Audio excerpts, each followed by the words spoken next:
You have just learned the one thing about yourself you were never supposed to know. That old memory, the one that never quite fit, now hums with a different and terrible truth. The life you built is already a ghost, a fading photograph, and the world you trusted is starting to fracture along a single, silent line. MT-35 mineral is an important component for boosters. Detectors can only reach Mars for now. Getting samples to successfully return to Earth is no easy task, and the aerospace sector is working towards this goal. Last year, they had already finalized the blueprints for constructing detectors, lacking only materials to report for the commencement of work. Price is not an issue. Jiang Fulai stood at the entrance of the milk tea shop, his eyelashes half lowered, his eyes shrouded in shadow, his voice light. If you can't handle him, get someone else to do it. The young master Jiang was only responsible for drawing up plans and conducting research. He didn't waste time on such trivial matters unless necessary. If they had to rely on him for this as well, the Chen family and the aerospace sector would probably be cursed to death by him together. The only one familiar with them is Baishuan, but she has been abroad recently. If necessary, I will urgently call her back. With Jiang Fulai's assurance, Director Chen gathered the resolve to enter the bidding, but to negotiate a price with Wang Yufeng. Not to mention him, even if Elder Chen and Chen Baishuan came, they might not be able to handle it. How could you bid if you can't even meet the person? Director Chen pondered over international connections or paying a high price on the black market for information. When you have money, you can make ghost turn the millstone, and the Jiang family is so poor, all they have left is money. As he was thinking, he saw Jiang Fulai pushing aside the curtain and entering the milk tea shop. Jiang He, with an expressionless face, flipped through a dictionary and coldly stood up, carrying the large dictionary to a table in the back. Jiang Fulai casually took the seat that he had vacated. Director Chen's brows throbbed fiercely. He reflexively pressed his hand against his temple, reviewing his previous attitude towards that girl and reflecting upon it again and again. There shouldn't be any problem, right? The ringtone of his cell phone interrupted Director Chen's train of thought. He walked to his car, connected to Bluetooth, and took the call. It was Chen Gang. Boss Chen Gang's voice was careful. Do you have time in the next few days? Director Chen started his car, his gaze lingering on the milk tea shop. I have several cases to attend to. You keep an eye on the situations at Baxter Street in the black market for me, and contact me with any news. The black market was teeming with information, and Director Chen needed to enlist some more local watchdogs. On the other end of the phone, Chen Gang quickly replied, Yes. How did it go? In a private room of Wan Building, Ren Kaiyan asked anxiously about the outcome. Both families were quite disappointed since they couldn't assist Director Chen last time. Chen Gang relayed Director Chen's instructions. After all, Baxter Street was in Xiancheng, and they must be more familiar with it than Director Chen. Ren Kaiyan glanced at the Secretary General. Almost instantly, the orders were dispatched. They had no idea where Director Chen got his auction channel last time. This time, they couldn't afford to let Director Chen down. Ren Jiawei did not involve herself in these political matters. Just looking outside the private room, she raised an eyebrow. How come Dr. Gao hasn't arrived yet? He's half an hour late, isn't he? Researchers often face unexpected events. We need to be understanding. Ren Kaiyan calmly reminded Ren Jiawei. Show some respect when he arrives. Don't use the approach you take at the company. Ren Jiawei leaned back in her chair, communicating tomorrow's schedule with her assistant through her phone, nodding casually. She then remembered something and said to Ren Wangshuan and Chen Zhu, I've spent 30 million on this meal. Don't let it go to waste. You two must get Dr. Gao's contact information. She had invested 30 million in Dr. Gao Jiachen's research project, a significant sum. Ren Wangshuan and her counterpart exchanged glances. Chen Gang, sitting next to Ren Kaiyan, recalled something, puzzled. Oh, Chen Zhu mentioned the Ren family had a relative attending the training class too. Why didn't they come along? The Ren family didn't have anyone of the same age as Ren Wangshuan, but the Jai family. Ren Jiawei sat up straight. She put her phone on the table and, turning to look at Ren Wangshuan, asked, Bai Lion is in the training class. Didn't you say her grades were poor? Ren Wangshuan never mentioned this in the Ren family. It was only because she wanted the book that she told the Secretary General about it. Everyone present knew what it meant to be in the training class. Even Ren Kaiyan didn't know that Bai Lion was in the training class. He had only heard from Ren Wangshuan that Bai Lion had a score of 85 in the comprehensive science subjects. I only know she scored 110 this time in the comprehensive science subjects, Ren Wangshuan said, lowering her gaze and saying nothing more. Next to her, Chen Zhu pursed his lips with a glance at her. Bai Lion scoring 110 in science, but still being praised by the principal and gaining exceptional admission into the training class, must have had some extraordinary abilities. That's why he mentioned it to Chen Gang when he went home. Ren Wangshuan didn't mention it, and neither did Chen Zhu. Dr. Gao was connected through the Ren family. After all, he still stood on Ren Wangshuan's side. 110. Chen Gang withdrew his gaze and didn't ask any further. The final day. In the training class, the head teacher of Class 8 collected yesterday's exercises. He rolled up the answer sheets and then began playing today's screen recording. Everyone, watch an hour-long recording. I will finish marking today's answers, add the total scores, and announce them at 8 o'clock. Today's screen recording completely deviated from the previous knowledge points, focusing on quantum mechanics.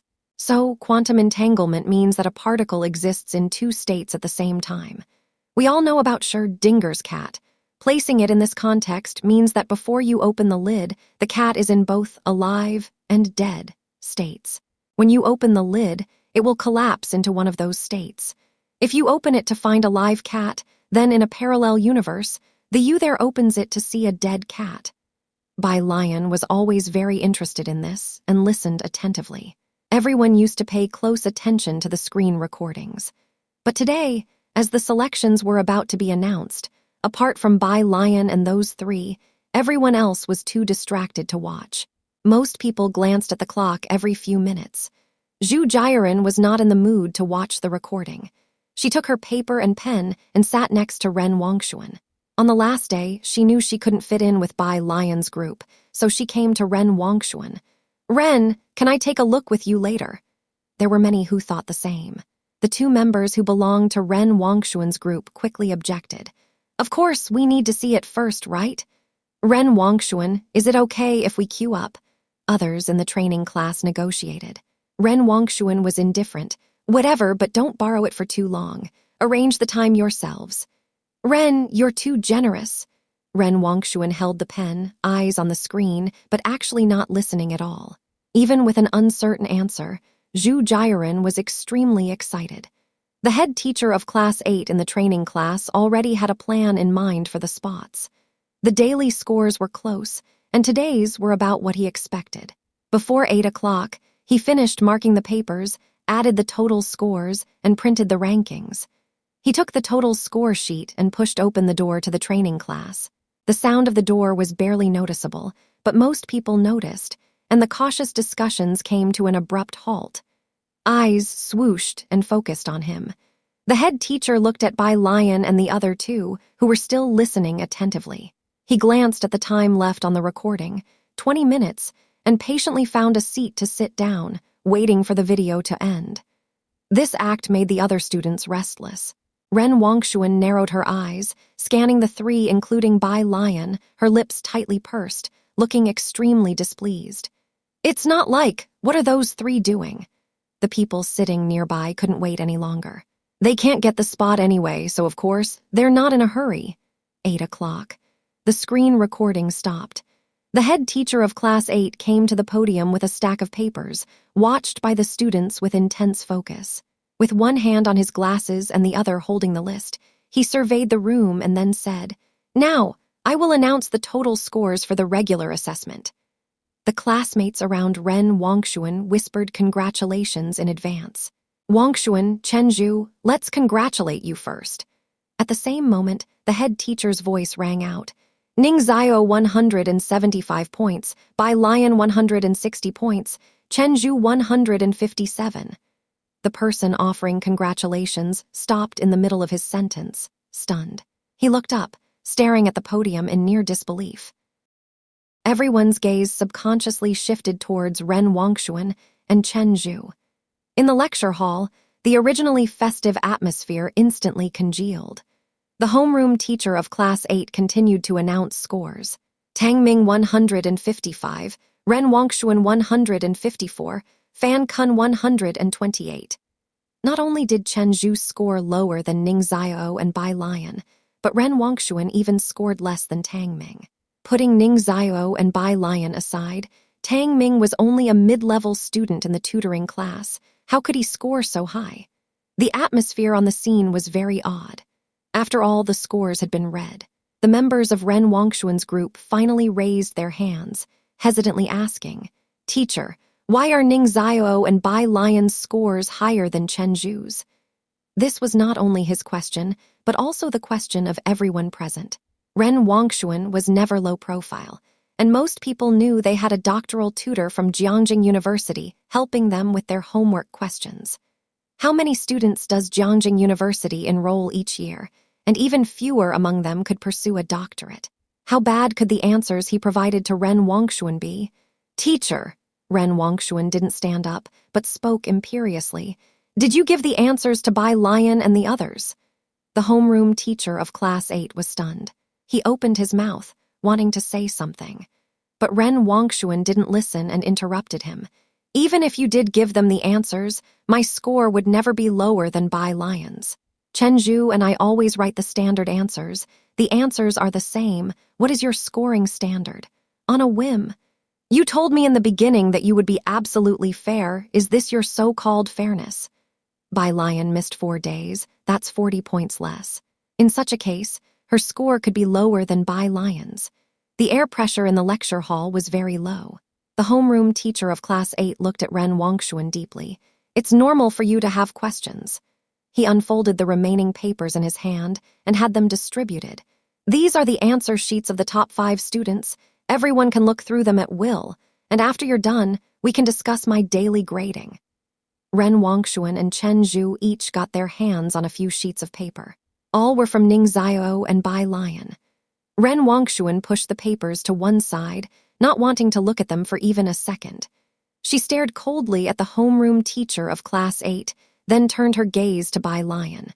Bai Lian was lazily propping her chin with her left hand, poking her notebook with the tip of her pen, half squinting her dark eyes and glancing at the notes at hand, looking very calm and composed. Chen Zhu didn't speak. His face darkened as he picked up an answer sheet and examined it closely. It was Bai Lian's answering process, neatly written, with each problem clearly analyzed, the entire page in full view. Chen Zhu's dark expression suddenly turned to astonishment, recognizing at a glance. This thorough and clear analysis of answers had been shown to him once by the homeroom teacher. All those who were able to attend classes here had excellent grades, and they could see the difference between the answers from Ning Xiao and Bai Lian and the standard answers. Even though physical science had standard answers, it was not easy to understand. The answers Dr. Gao gave Chen Zhu and the others included only sloppy formulas and final results without any process analysis, so most students couldn't understand even if they asked. Someone who had finished looking through Ning Xiao and Bai Lian's papers suddenly cried out in shock. So it was actually solved using two-dimensional collision. No wonder I couldn't understand the answer. With the first person speaking up, similar voices emerged one after another. Even Chen Zhu came to his senses, handing Bai Lian's paper to Ren Wangxuan. "You should still take a look at their answer sheets." Ren Wangxuan frowned and took the paper. Dr. Gao Jiachin was acquired by the Ren family at a great cost, and he had published papers in Nature. She had heard Dr. Gao's assistant proudly mention that Dr. Gao had a formidable backing in Jiangning. No one doubted his capability.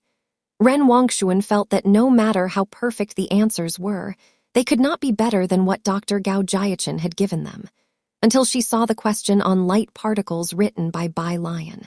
Not only did the first question have a well-done diagram with analysis, but every equation in the second question was also explained in detail from which perspective it was analyzed. Ren Wangxuan's sarcastic smile stiffened on her lips. Even with all her pride, she had to admit that Bai Lion's answers were clearer and more complete than the standard answers. But this, how could it be possible? Where did they get their answers from? Her hand clenched the paper so tightly that she crumpled it. Ren Wangshuan, Chen Zhu, I know you got the standard answers, but these standard answers are not perfect. The homeroom teacher of Class 8 began to speak earnestly when he saw everyone's heads bowed. The person who gave you the answers didn't explain the principles to you. Some of your answers to the final questions were very vague. You thought you had the standard answers, but even standard answers are made by humans. The world is far larger than you imagine, a mountain always higher than the last, and when you think you stand at the peak, little do you know someone is already in the clouds.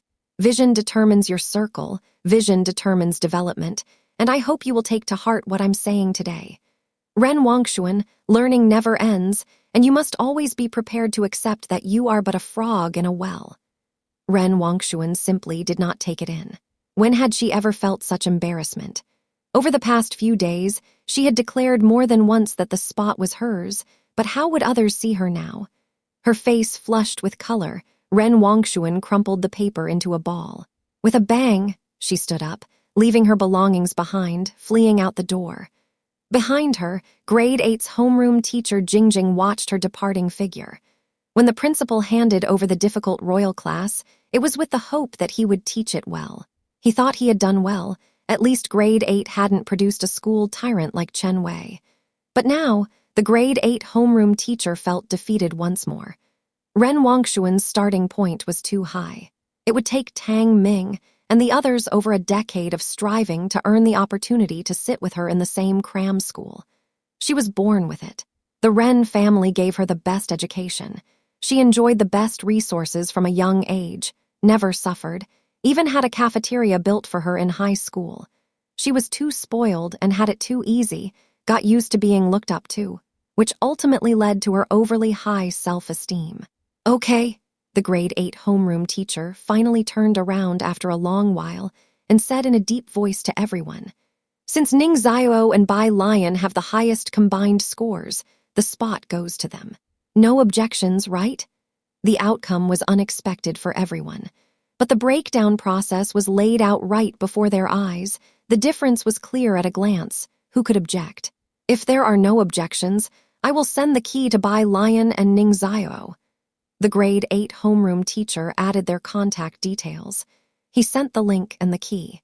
Ning Xiao had long been curious about Jiangjing University's app and immediately downloaded it after receiving the link, then entered the key and completed the sign-up process seamlessly. The Grade 8 homeroom teacher stood beside Bai Lion. He waited for Bai Lion to log in, but the other party didn't even glance at his phone, still looking at a notebook. The homeroom teacher could stand not doing problems in the lecture hall, but what was going on now? You can resist the Jiangjing University app too. Teacher!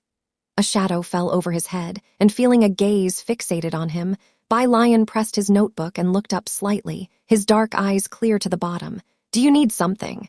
Do I need something? Do you think I need something?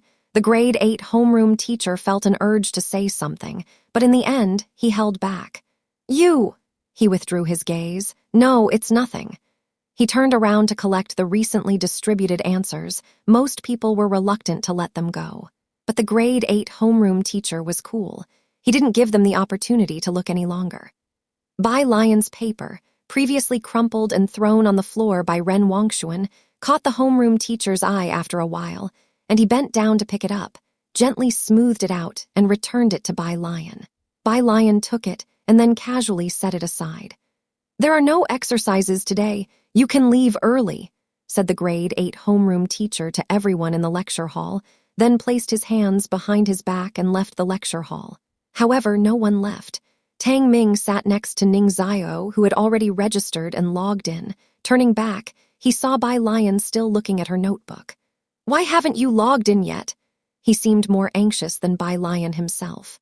Bai Lion leaned back gracefully, illuminated her phone with a right-hand click, and saw the link and key sent by the Grade 8 homeroom teacher.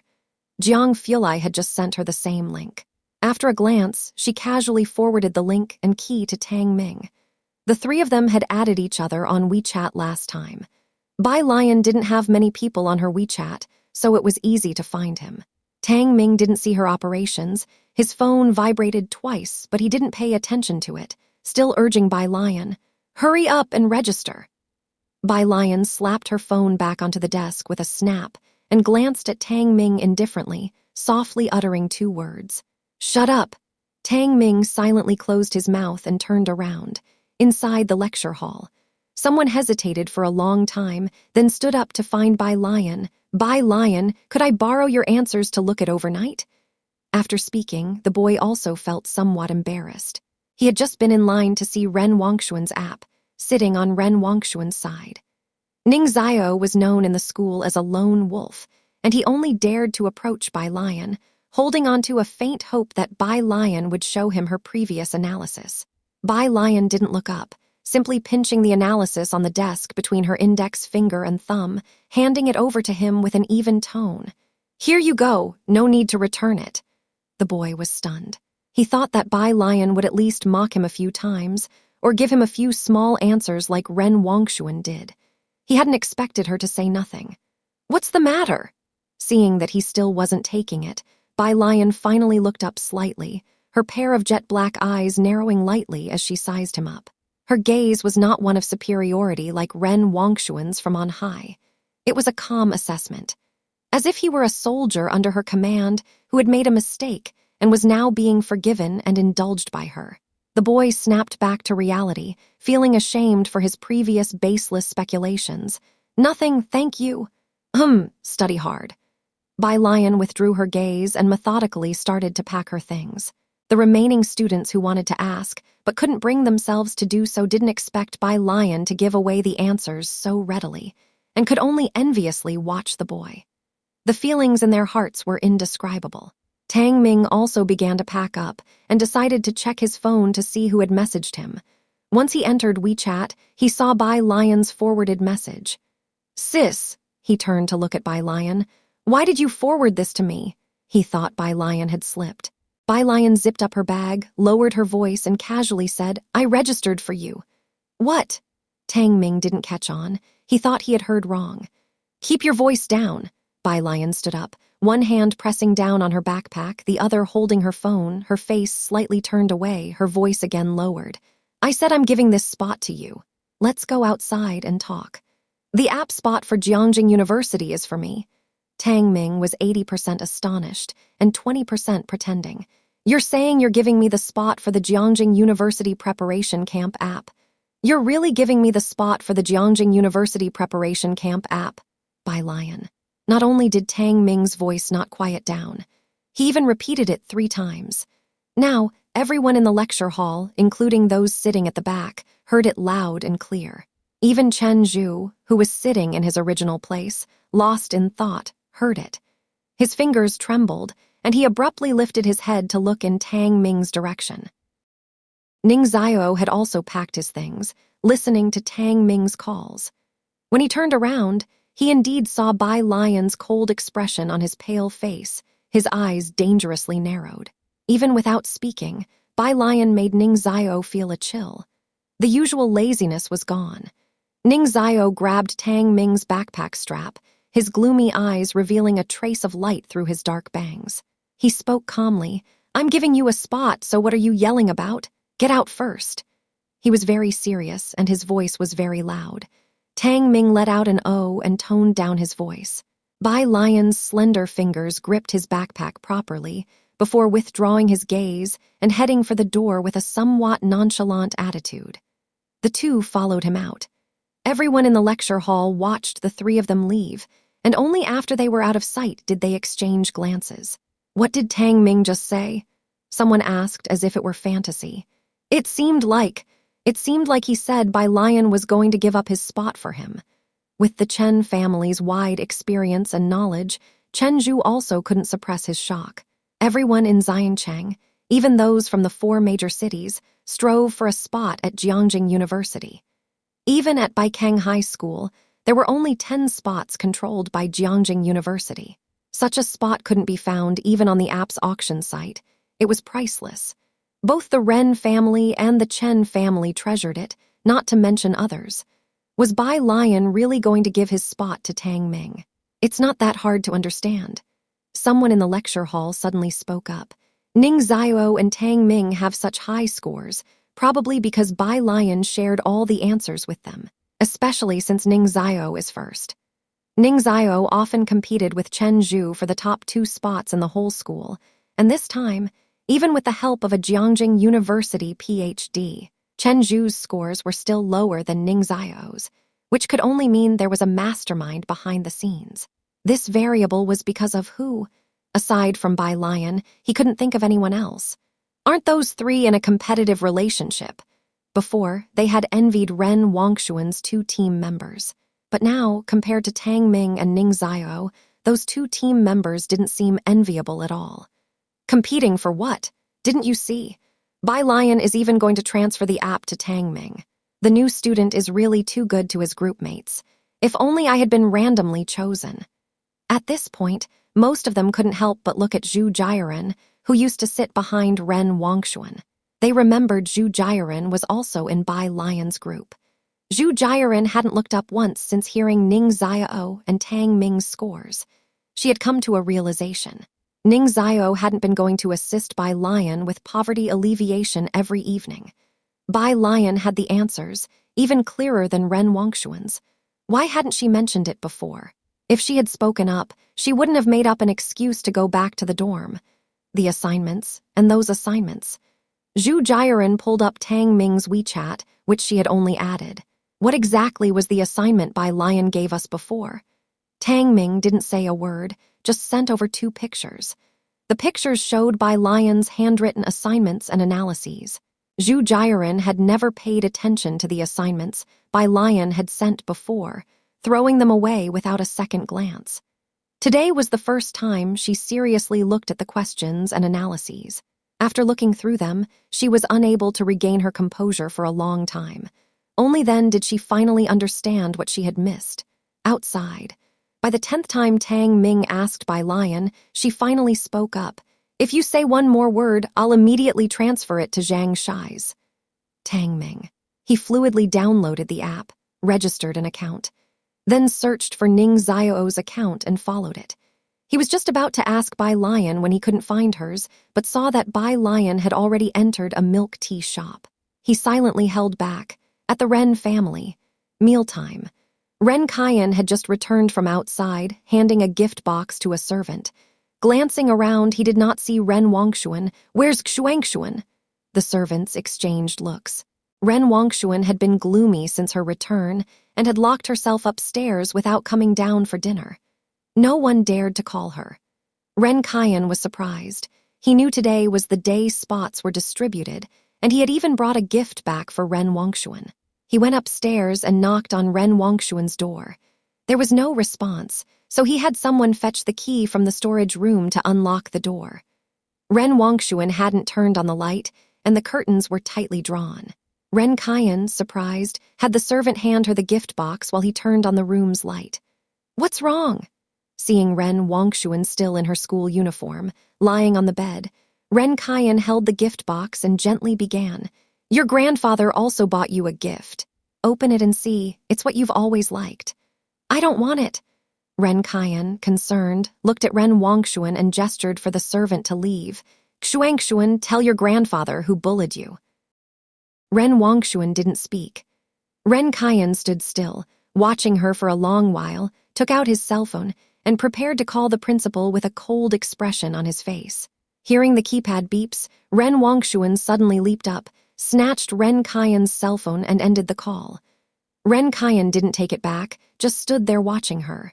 The principal's call came back quickly, but neither of them looked. After a 5-minute standoff between the granddaughter and grandfather, Ren Wangshuan finally spoke. Chen Zhu and I didn't get the spots. The astonishment on Ren Kaiyan's face was no less than Ren Wangshuan's. The Ren family had put so much effort into securing these spots. He and the Chen family had been determined to obtain them. Now Ren Wangshuan was saying that both of them didn't get the spots. He wanted to ask more, but Ren Wangshuan refused to say another word, returned the cell phone to Ren Kaiyan, and kicked him out the door, relocking it. Ren Kaiyan held his cell phone and called the principal back. Bai Lion? Upon learning that one of the two spots went to Bai Lion, Ren Kaiyan's surprise was evident. In Ren Wongshuan's descriptions, Bai Lion had switched from humanities to science, and her science scores had always been low. Ren Kaiyan could never have imagined it would be Bai Lion. On Monday you go and apologize to Teacher Li. Ren Kaiyan knocked twice on Ren Wongshuan's door with a heavy voice. Use your head and you should know. Who in Xiangcheng would dare to mess with the Ren family? No one inside spoke. Ren Kaiyan took out his phone, called Jai Sheorong, but no one answered. He then turned to the servant and said, "Pick out a gift that girls would like." This meant a gift for Bai Lion. Suddenly, Ren Wongshuan flung open the door, looked at Ren Kaiyan. "Grandpa, find me the best teacher in Baikeng." She couldn't be outdone by Bai Lion. It was a little past 9 at night. Purist Street number 112 hadn't closed yet. Bai Lion had come back early for something and was preparing to go to the small shop to buy milk, while the shop owner sat outside on a small stool sharpening a knife. She wore her blue and white school uniform, her hair neatly tied back, holding a notebook in her hand. As she neared the shop owner stood up with the knife in hand. Lion, you're back early today, eh?" "Yeah." Bai Lion lazily picked up a bottle of milk and casually scanned a QR code to pay. "Got some stuff going on." Two plainclothes officers, pretending to be passers-by but on duty, quickly approached as soon as they saw the shop owner stand up. "Student, why haven't you gone home yet this late?" They discreetly separated Bai Lion from the shop owner. "I'll be heading back soon." Bai Lion paid and assessed the two distinctly non-ordinary-looking individuals. She remembered Jai Shiorong saying the police were watching the shop owner. She stabbed a straw into the milk, biting on it while moving to the alley ahead to wait for Mao Kun. 5 minutes after Bai Lion left, Mao Kun dragged his heavy steps coming from the end of Purist Street.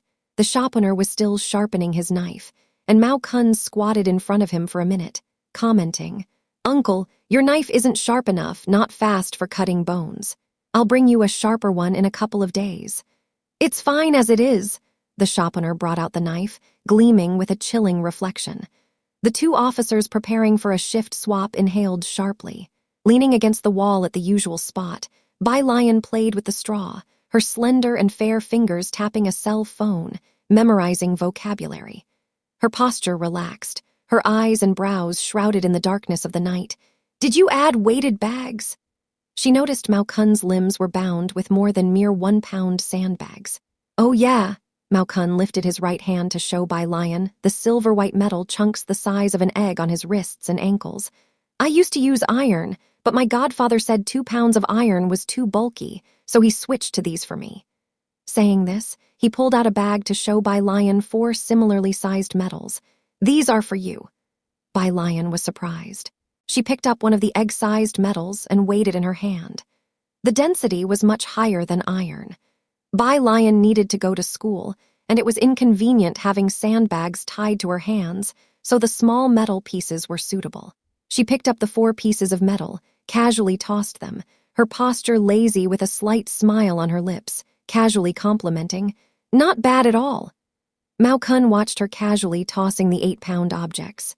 He had just strapped on medals weighing 2 pounds on each hand today, and had even eaten 2 less bites of his dinner. "Today I'll teach you how to power your body, along with the boxing techniques from last time." Bai Lion casually twirled the 4 pieces of metal, instructing him in body movements. 3 training stances, the first one with your left foot in front, right foot behind. As she spoke, she placed her 4 pieces of metal into his hand.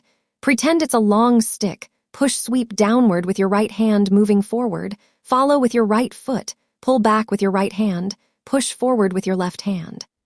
Unexpectedly weighed down by an 8-pound object, Mao Kun's right hand shook. Bai Lion slowly bent over, holding a milk carton in her left hand, and used the cold edges of the carton to press against his right hand, gently lifting it up. Mao Kun looked at her languid face, her dark pupils clearly lacking any aggression, yet he felt an immense pressure.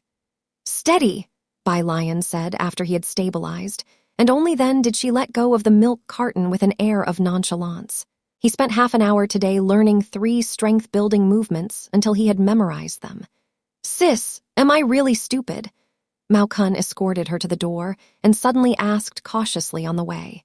Bai Lion clipped another word and, without lifting her head, responded, "Poor memory but naturally gifted in martial arts." Mao Kun was stunned. It was the first time someone had praised him. After a long while, he rubbed his head and said, "So, can I teach Xiao and Zioki?" They were his two sidekicks. "Sure." As they approached the courtyard gate, Bai Lion gave him a look, telling him to go back. She stood at the entrance of the courtyard, not bothering to take out her keys to unlock the door. 2 seconds later, as Jai Heng opened the door to come out and greet her, he was met with the sight of someone standing nonchalantly at the entrance. Jai Heng was momentarily silent, then stepped aside to let her in. "What are you holding in your hand?" When he saw her fingers hook a small bag, he reached out to take it from her. The moment he took it, his hand sank, almost causing him to stumble, but Bai Lion quickly stabilized him with a sincere look. "Grandpa, I'll take it." Then, she casually hooked the bag back with one finger, as effortlessly as if it held not 8 pounds, but a feather. "Jai Heng, what's this?" he asked while locking the door, looking at her. It was just 4 objects, each the size of an egg. So heavy. Tools for physical training. Bai Lion took out a small spherical object from the bag and tilted her head. "Grandpa, do you have a thicker soft strap? I need to thread it through." 5 minutes later, Jai Heng watched his delicate granddaughter tie 4 spherical weights to her limbs. Then she serenely wished him a good night. The next morning, Bai Lion had arranged to visit the Xiangcheng Library with Jiang He. The Route 12 bus on Purist Street was very convenient, traveling from the city gate, through Purist Street, to the school, and right to the library. A veritable assembly line covering nearly the whole of Xiangcheng. The library was located just 1 stop past the school. Bai Lion spotted Jiang He squatting beside a lamppost opposite the library from a distance on the bus. He was dressed in a light blue shirt and a white vest, squatting with his back to the pole, ignoring everyone around him. Jiang Fulai stood by his side, expressionless, fixing the colors on a broken Rubik's Cube to make 3 centers the same. He wore a black t-shirt, his pale fingers as if tipped with frost, his long eyelashes demure. Jiang He, not wishing to stay near him, shifted to another spot, squatting facing a trash bin. "Think you might fit in there yourself?" Jiang Fulai scoffed. Jiang He then covered his ears with his hands. Across the street, Ming Dingheng and Chief Chen stood far from a black business car, not daring to approach the two. A tense Ming Dingheng saw the Route 12 bus arrive. As the bus stopped and a figure in water green alighted, he visibly relaxed. Chief Chen had been frowning and smoking. Seeing Bai Lion, he immediately stubbed out his cigarette and, knowing what Ming Dingheng had been waiting for, greeted her without delay. "Miss Bai." "Miss Bai." Ming Dingheng also stepped forward, respectfully handing over a little book bag to Bai Lion. "This is the young master's book bag. Please hand it over to him later." When Jiang Fulai was scolding, Jiang He, not even Ming Dingheng, let alone the entire Jiang family, dared to come close. Even Ziju, passing by them, would be affected. Jiang Fulai had stayed in the lab the night before and hadn't come back. Jiang He had been alone at home, not sleeping, and eventually came to squat opposite the library, waiting for Bai Lion. Upon messing up the cube, he just squatted by the pole, immobile. Ming Dingheng didn't dare to disturb Jiang Fulai and couldn't bear to call Bai Lion. Jiang Fulai's lab was involved in the handover of detectors, and Ming Dingheng understood the gravity of the situation, so he kept Jiang He company there. Jiang Fulai only learned that Jiang He was squatting here when he returned in the morning. "Jiang He's..." Bai Lion reached out and took the bak choy-printed little backpack from Ming Dingheng's hand. Today, she wore a wide water-green cross-collared shirt with broad sleeves and a dark green horse-face skirt beneath. Her hair was still bundled with a wooden hairpin. Lifting her hand, she inadvertently revealed a glimpse of red around her wrist, along with a silver-white metal object the size of an egg. "Yes," Ming Dingheng glanced over at Jiang Fulai. "If possible, please tell the young master that Chief Chen is looking for him." Bai Lion walked towards the other side. Chief Chen still had a smoldering cigarette in his hand, but he kept staring at the silver-white metal on Bai Lion's hand. Ming Dingheng frowned and sharply reminded him, "Chief, mind where you're looking." "Ah," Chief Chen snapped back to attention and looked at Ming Dingheng mournfully. Mr. Ming, don't you think the silver accessory on Miss Bai's hand looks familiar? What's that to you? Ming Dingheng glowered at him. No, I mean, Chief Chen hastily explained, such a large piece of iridium, a whole 2 pounds of it at least, and naturally occurring. Director Chen used several exclamation marks to express his surprise. Ming Dingheng didn't study this, his greatest breakthrough in life being that he had studied astronomy for a while. But he understood Director Chen's meaning. Very scarce? Don't be fooled by the current appearance that iridium doesn't seem so expensive. Director Chen shook his head. You can't buy it even if you go abroad to negotiate with those mine owners. It's a prized commodity. You understand? The entire world is in short supply of iridium, yet the production of iridium is particularly low. Domestically, to save on iridium, recycling efforts have been intensified. Director Chen's last mission was to negotiate the purchase of iridium in the F continent, but he didn't even get to see the mine owner. Despite having sufficient funds, he failed to acquire iridium for the country. Therefore, he was very familiar with iridium metal and could recognize it at a glance. Who would hang a piece of iridium metal on their wrist like that? And such a large piece. This piece of iridium, if placed in Jiangjing University's laboratory, how many people in the departments of physics and chemistry would go crazy? 2 pounds? Ming Dingheng's focus was also odd as he looked in surprise at Bai Lion's retreating figure. He hadn't noticed at all that she was carrying something weighing 2 pounds on her hand.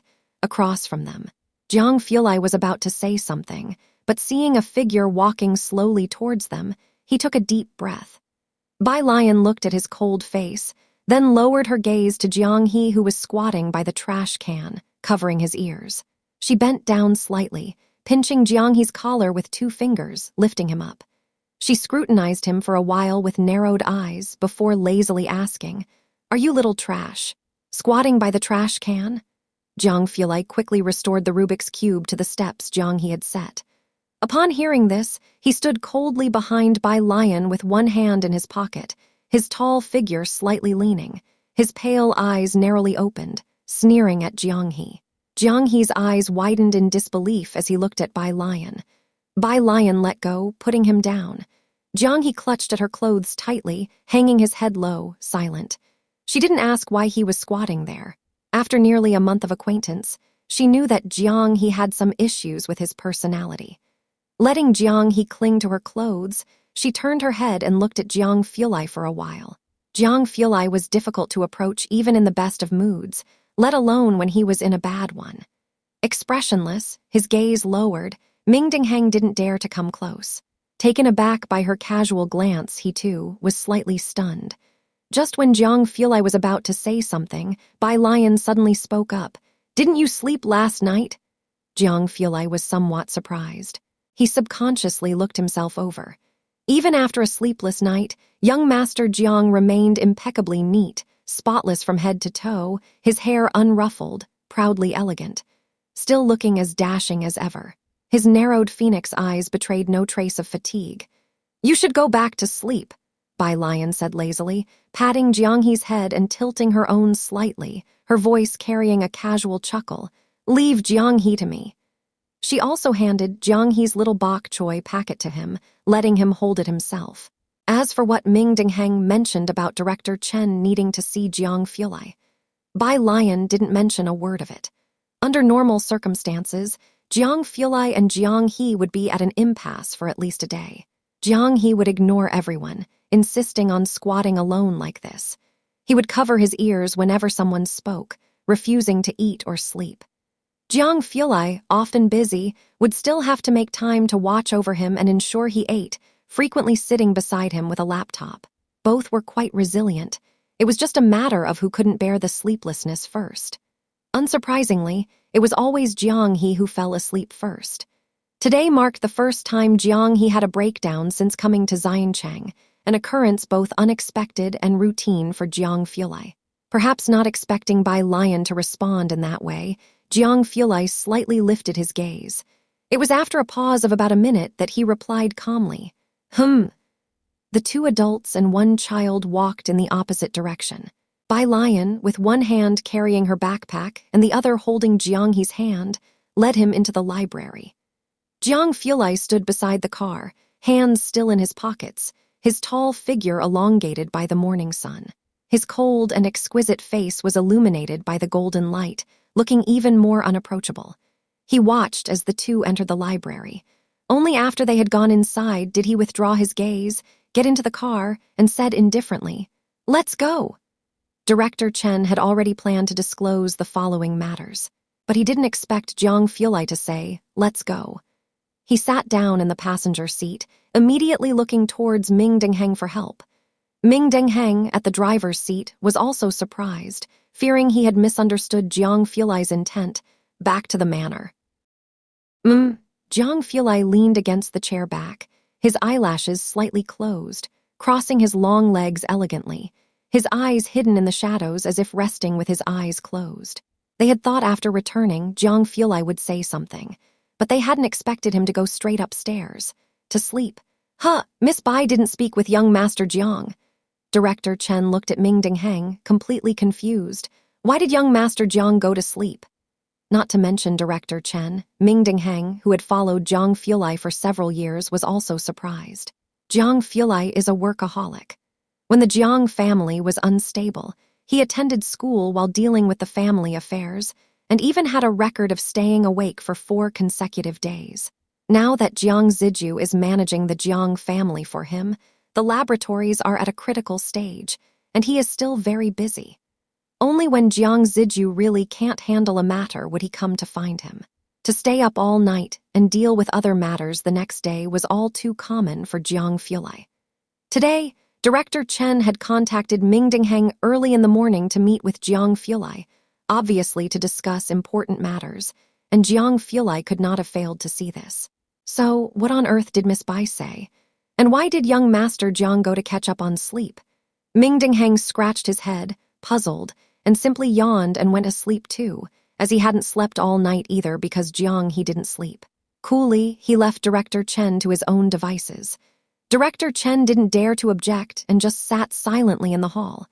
The library, still early today, not many people around. Bai Lion found a spot on the second floor to sit down. She first opened Jiang He's backpack, placed his big dictionary on his desk, and then said, "Read." Jiang He sat down beside her, silently reading.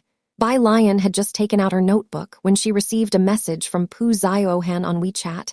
"We're planning to go hiking today. Are you coming?" Bai Lion. "I'm at the library." Pu Ziohan then asked in the class group chat if anyone wanted to hike. Zhang Shai's hadn't even gotten out of bed yet, and she kept tagging everyone until he woke up Zhang Shai's. "What the heck, tagging your daddy early in the morning?" Pu Ziohan. "Early? Idiot, your deskmate is already at the library." Smile. Zhang Shai's, "How many times do I have to tell you not to touch my flowers?" Zhang Shai's immediately covered his phone, worried his mother coming to lift his blankets would see that someone was already at the library.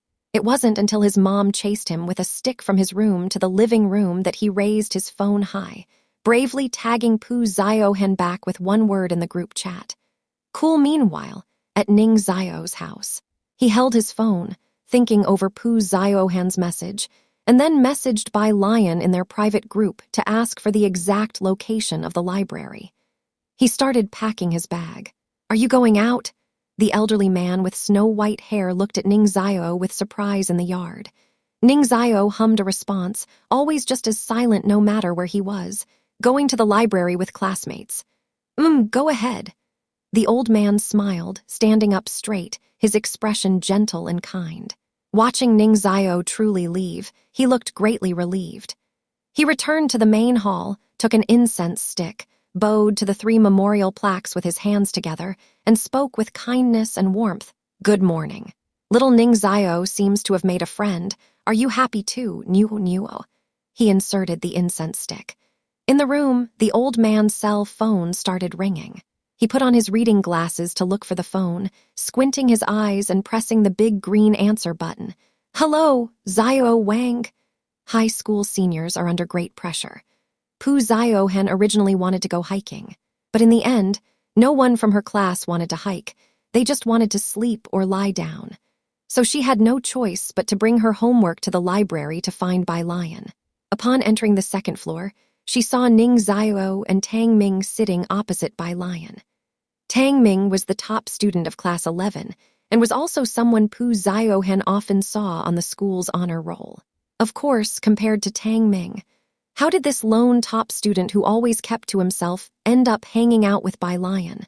Ning Xiao looked up, nodding to Pu Ziohen as a greeting. Pu Ziohen sat next to Bai Lion, feeling flattered. The Scholar King greeted her.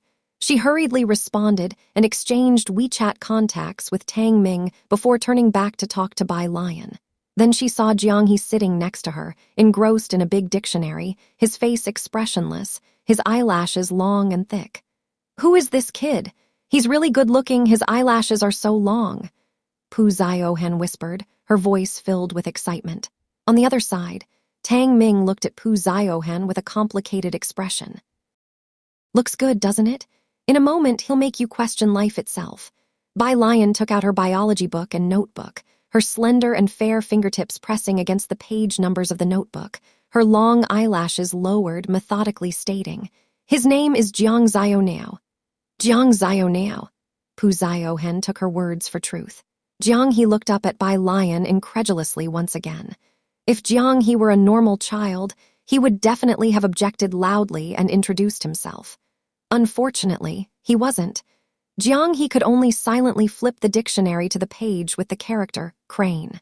"You see," Bai Lion said calmly as she pointed the tip of her pen at one half of the character, looked sideways, and calmly told Pu Ziohen, "It means this bird." With her face in her hands, Pu Ziohen looked at Jiang He. "Although the name is strange, it's pretty cute." Jiang He. Whoosh, he silently turned the page. Then he took out his 7-layered 5 magic cube from his backpack.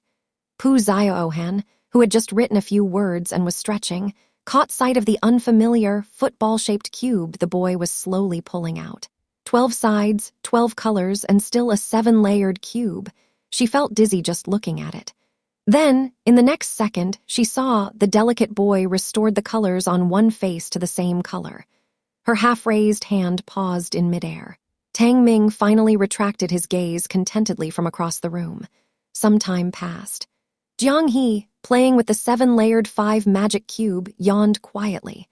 Bai Lion tilted her head, took out some milk, inserted the straw, and handed it to Jiang He with composure.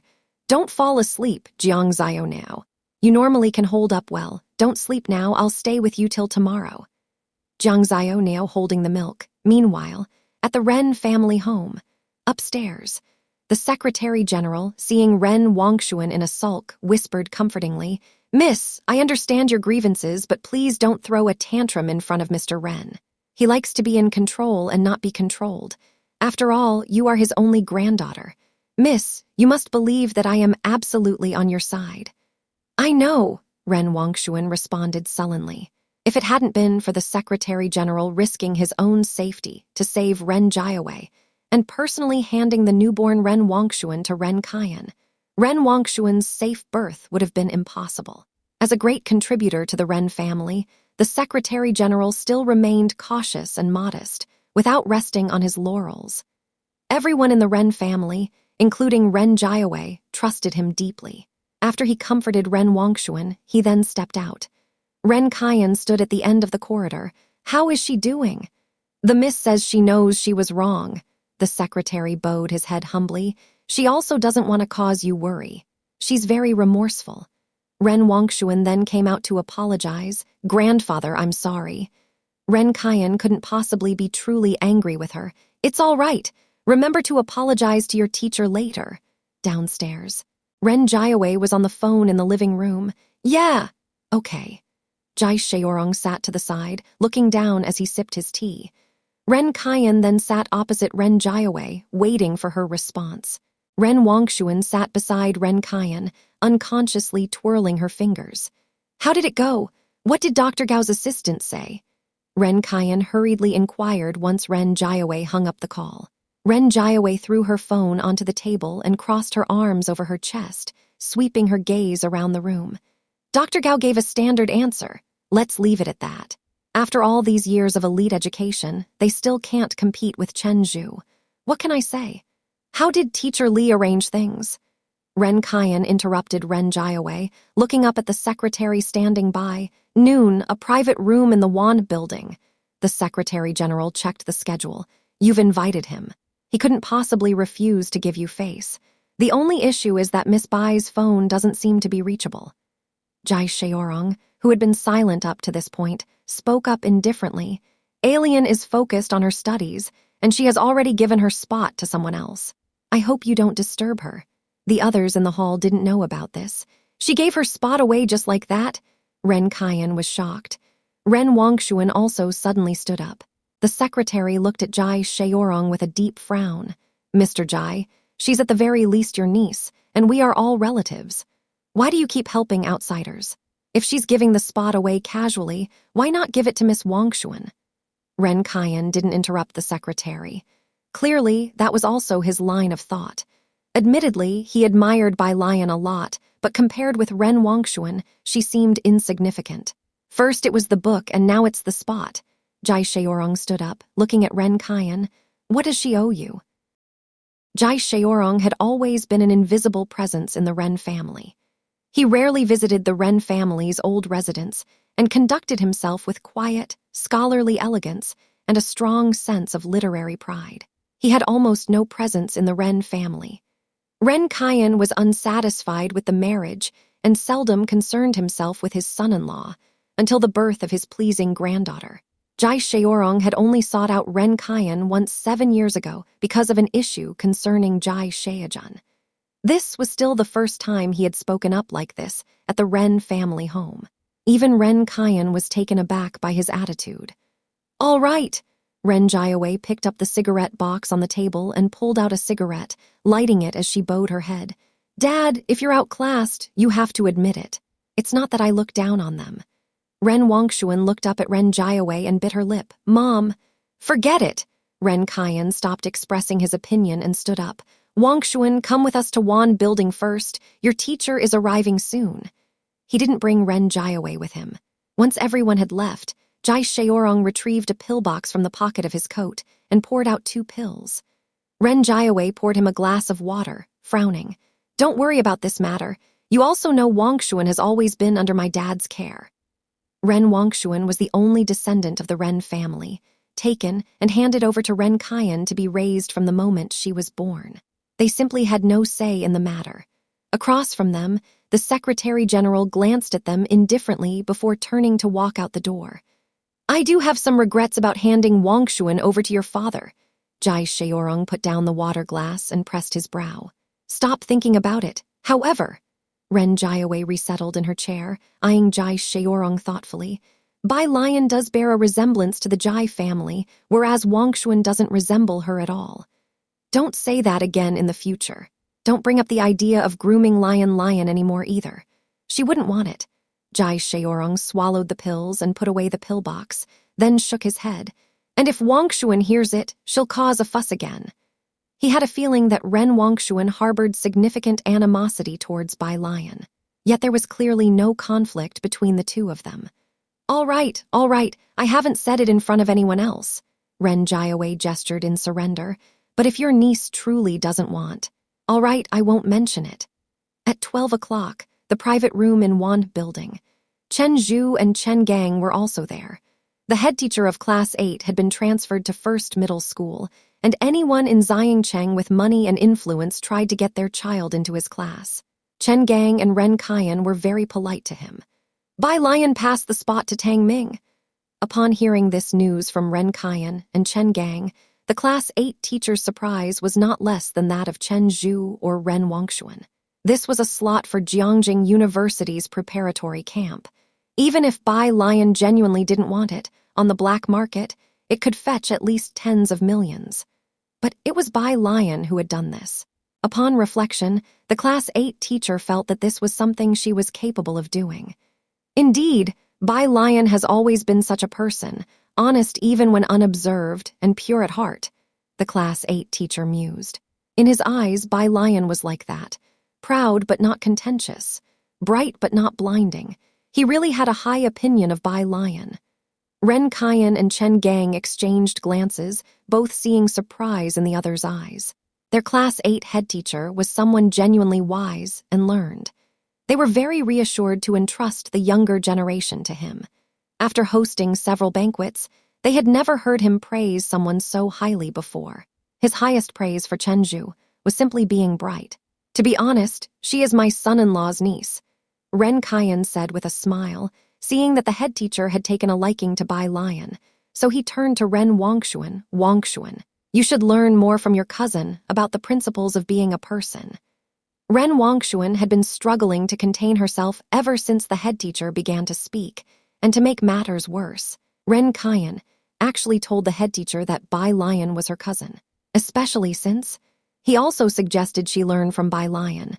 With her sharp intelligence, she had already guessed Ren Kaiyan's thoughts.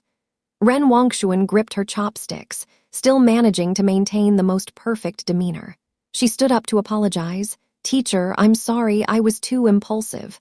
"I hope you take my words to heart." The Class 8 head teacher raised his glass to her, then drank the wine. He politely bade farewell to Ren Kaiyan, neither overbearing nor servile. "Mr. Ren, Mr. Chen, I need to prepare my lessons and must leave now." Once the head teacher had left, Chen Gang asked Ren Kaiyan, "I didn't expect old Jai's niece to be so impressive. Have you inquired about who taught her?" "I don't know." Ren Kaiyan knew very little about the quiet and ordinary Jai family. The Secretary General stood by, humbly pouring clear sake for the two men. "Sir, why didn't you ask Teacher Li to request Bai Lion to transfer that slot to Miss Wangshuan or young Master Chenju?" Chen Gang picked up the wine glass, took a sip with his eyes lowered, and said nothing. He silently supported the secretary's idea. He knew very little about the Jai family, but in his eyes, the Jai family was no different from any other passerby. "We can't control Teacher Li," Ren Kaiyan thought about Ren Jiawei and Jai Sheorong, and holding his temple said, "Let's not talk about this anymore." The Secretary General stood by, listening with a slightly grim expression. The meal disbanded. Ren Kaiyan went to deal with work, while the Secretary General took Ren Wangshuan home. It wasn't until they were in the car that the Secretary General looked in the rearview mirror and said, "Miss, you need to step out of your own castle. If your cheese has been moved, you have to take it back yourself. Right now, you're like that mouse, squeaking away, but I think you can be a chirping bird." 4:00 in the afternoon, Jiang Fulai's residence. Chief Chen was still waiting for the two to get up. His cell phone rang. It was his subordinate stationed in Xiancheng. He hastily answered and stepped outside before speaking. "Go ahead." The voice on the other end was respectful. "Sir, Xiancheng No 1 Middle School said that their school anniversary is in a few days. Will you be attending?" The Chen family had always placed great importance on Xiancheng. They allocated funds to Xiancheng each year for the sake of protection, even though a large part of that funding came from the Jiang family. Hence, even though Xiancheng was on the edge of several countries with many escaped convicts, no one dared to cause trouble across Purist Street. Aside from Xiancheng's defense, another portion of resources was given to Xiancheng No 1 Middle School. This year, a distant, side branch of the Chen family that remained in Xiancheng produced a student with decent achievements. The Chen family reported this and had Academician Ma secure a spot in the reserve camp for Xiancheng. Every year, Xiancheng No 1 Middle School would invite the stationed forces to any celebratory events. This year, because Chief Chen was also there, the subordinate called to ask if he wanted to go and watch. "Xiancheng No 1 Middle School." Upon hearing it was Xiancheng No 1 Middle School, Chief Chen paused and calculated the time. "I'll check my schedule." Wang Yufeng wasn't found yet, and he wasn't really in the mood. The headmaster of No 1 said that they have a student this year who writes Lianty quite well. The subordinate evidently understood Chief Chen very well. People from the Chen family, especially the old master, favored young people who could write Lianty and play the guzheng. If they could play the white-robed journey, that would be even better. That's why almost everyone in the Guzheng Association could play it, but not many could play it entirely. With these words, Chief Chen obviously hesitated. "Really? Then I do want to go and see." Finally, there were sounds of movement from upstairs.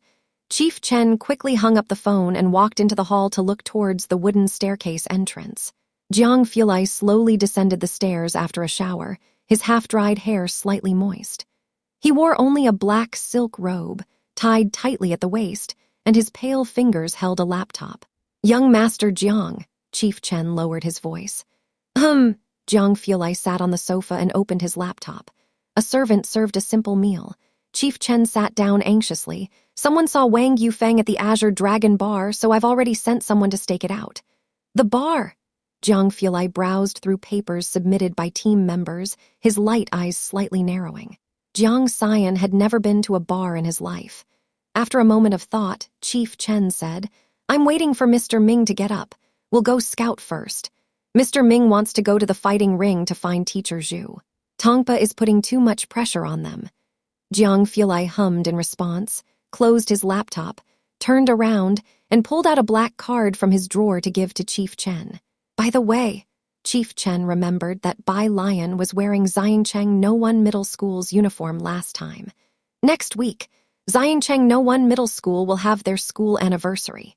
Will you be attending the ceremony?" Jiang Fulai picked up his chopsticks and ate in an unhurried manner. "I don't have time." "Okay," Chief Chen nodded. "Miss Bai doesn't have a performance." He actually thought Miss Bai would have a performance. But then again, Bai Lion is like Jiang Fulai, who would have the courage to ask Jiang Fulai to perform. Are they tired of living? The library.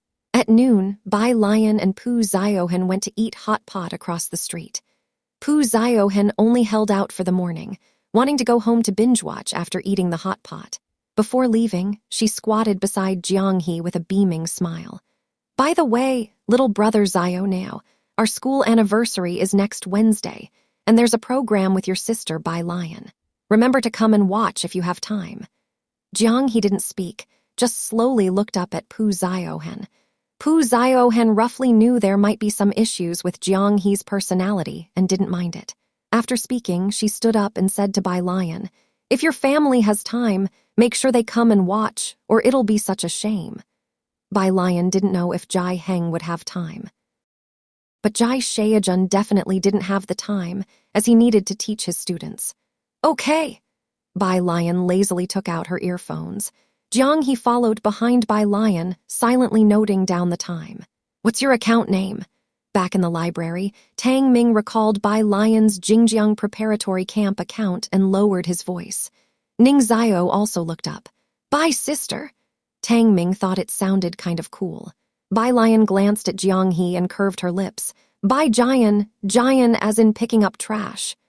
Jiang He's head dipped low. With an expressionless face, he took out a dictionary. With a whoosh, he started flipping through it. Picking up trash? Tang Ming didn't dare to ask anything further and silently took out his phone to search for Bai Jian. No wonder he couldn't find Bai Lion's name before. Ning Zio also took out his phone. This time with the correct username, Tang Ming could find it immediately. Username. Bai Jian this month's points. 0 sis, haven't you started doing the questions yet? The explanations in there are amazing, Tang Ming whispered. And there are video explanations, seriously worth watching. But getting points, he himself had only a few hundred points this month. Tang Ming had already realized how big the gap was between him and the others there. As he was speaking, he casually glanced further back. Total points, 0 followers, 1 fans, 1,258. Tang Ming nearly blurted out, "Hey, isn't that?" Bai Lion opened a page of her book, looked up, her posture relaxed, her faint expression exuding an aura of pressure. Tang Ming forcefully swallowed the words that had reached his mouth. Monday morning. After finishing a Chinese language class, Bai Lion casually leaned on the desk with one hand and pulled out a biology book with the other, flipping through it at random. Her eyes drooped, and in the morning light, her fingers resembled soaked white jade. She just happened to see a diagram of a paramecium. She couldn't help but let out a laugh. "What are you laughing at?" Pu Ziohen, who was stunned, came back to her senses, clueless. "Lu Mom is calling for you outside." After Bai Lion left, Pu Ziohen stared at her biology book. It was just a diagram of a paramecium that looked like a straw sandal insert. Was it that funny? Outside, Lu Lingxi was scolding a group of boys. When she saw Bai Lion, her expression softened. "Mrs. Lee is looking for you." Holding the test papers, Lu Lingxi pointed towards the second floor. "The office is just downstairs." Bai Lion raised an eyebrow, nodded, and headed to the second floor. The class teacher of Class 8 was sitting in the office, wearing glasses, writing lesson plans. He looked up, saw Bai Lion, and smiled, the sternness on his face warming. "Student Bai." "Teacher." Bai Lion lowered her eyes, wearing her school uniform neatly and cutely. Her long eyelashes cast a shadow on her eyelids. "I heard you gave your spot to Tang Ming." The Class 8 teacher pondered for a moment before saying, "The opportunity is a rare one. Can you tell me what you are thinking?" Bai Lion didn't say anything. She nobly took out her phone and showed him a blue app on it. "Class 8 teacher." Okay, he got it too. The two looked at each other on the verge of laughter, and after a while he handed her a book of chemistry notes. "All right, go back." "Thank you, teacher." Bai Lion accepted the chemistry notes with both hands. After she left, the Class 8 teacher still watched Bai Lion's slender and tall figure in the distance. He couldn't help but sigh. If the Ren family didn't say it, who would know that this girl was a relative of the Ren family? At the door, Ren Wangshuan and Chen Zhu, who were coming in, missed Bai Lion. Chen Zhu took an extra glance at her. Then they went to get their homework. "Ren Wangshuan, I'm calling you because there's something I need to discuss." The teacher of Class 8 recovered his smile slightly, less relaxed than he was in front of Bai Lion, and composed himself. "A gentleman will be visiting on the day of the school celebration, and you're to receive him with the principal. Spend some extra time practicing your calligraphy these next few days." There were many in the school who were adept at Li's script. Even Chen Zhu could do it, but none were as good as Ren Wangshuan, a VIP from the school. That could only be from the Jiangjing Chen family. Ren Wangshuan and Chen Zhu exchanged a glance, both recalling the Mr. Chen whom they had met once before. But after that, Chen Gang could never invite him again. Today's Ren Wangshuan seemed to lack her usual aloofness. She nodded. "Teacher, I understand." This was a big deal for the school, and as the teacher of Class 8 looked at Ren Wangshuan, thinking of her fine calligraphy skills, he softened his expression. "Wangshuan, you are a smart child, and your teacher hopes you will become better." Ren Wangshuan bowed and thanked him. Suddenly, she spoke with a hint of grievance. "When you asked me to share the answers publicly with the prep school, I disagreed. But I haven't seen Bai Lion sharing her answers with us either. Teacher, you're being somewhat unfair to me. Why did she have to be the frog at the bottom of the well, while Bai Lion was considered to be of pure virtue?" "Ren Wangshuan," Class 8 teacher looked at her for a while before speaking. "How do you know she didn't share the answers with you?" "What?" "Chen Zhu, you know best, don't you?" The homeroom teacher of Class 8 turned his gaze toward Chen Zhu. "The first analysis you received was that of Bai Lion. I thought the fact that Bai Lion was willing to give her spot to Tang Ming already made it clear that she didn't care about these things at all. Ren, you were the one who said it had to be absolutely fair. I thought you were right, so I took the liberty of deciding on behalf of Bai Lion to withhold her analysis, to provide you with the fairness you wanted." Chen Zhu suddenly looked up. Of course, he knew that the first answer was Bai Lion's. He had even asked the teacher at the time. But the teacher didn't tell him who it was, just asking if he was willing to team up with Bai Lion. He had refused. So Bai Lion had actually considered giving them her analysis. Ren Wangshuan's heart was in turmoil. Bai Lion had actually agreed to give it to them. She had always believed that it was every man for himself. In this competitive relationship, even she and Chen Zhu would be on guard against each other. Bai Lion had actually agreed to let them see the analysis. "Class is about to start. You two go back to your classrooms." The homeroom teacher of Class 8 continued to look down at his lesson plan. Both left with complicated feelings. Xiancheng First Middle School has 2 cafeterias.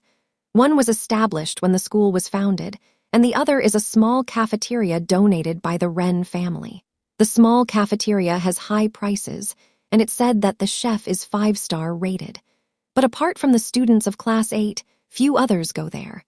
The water of the well does not interfere with the water of the river. So when Pu Ziohen came back with her meal, she frowned upon seeing Chen Wei at the entrance of the cafeteria. Why would she come here? Who? Zhang Shies passed her with 2 bottles of drink to find Bai Lion and Ning Xiao. Ning Xiao, who always kept to himself, was eating lunch with them today.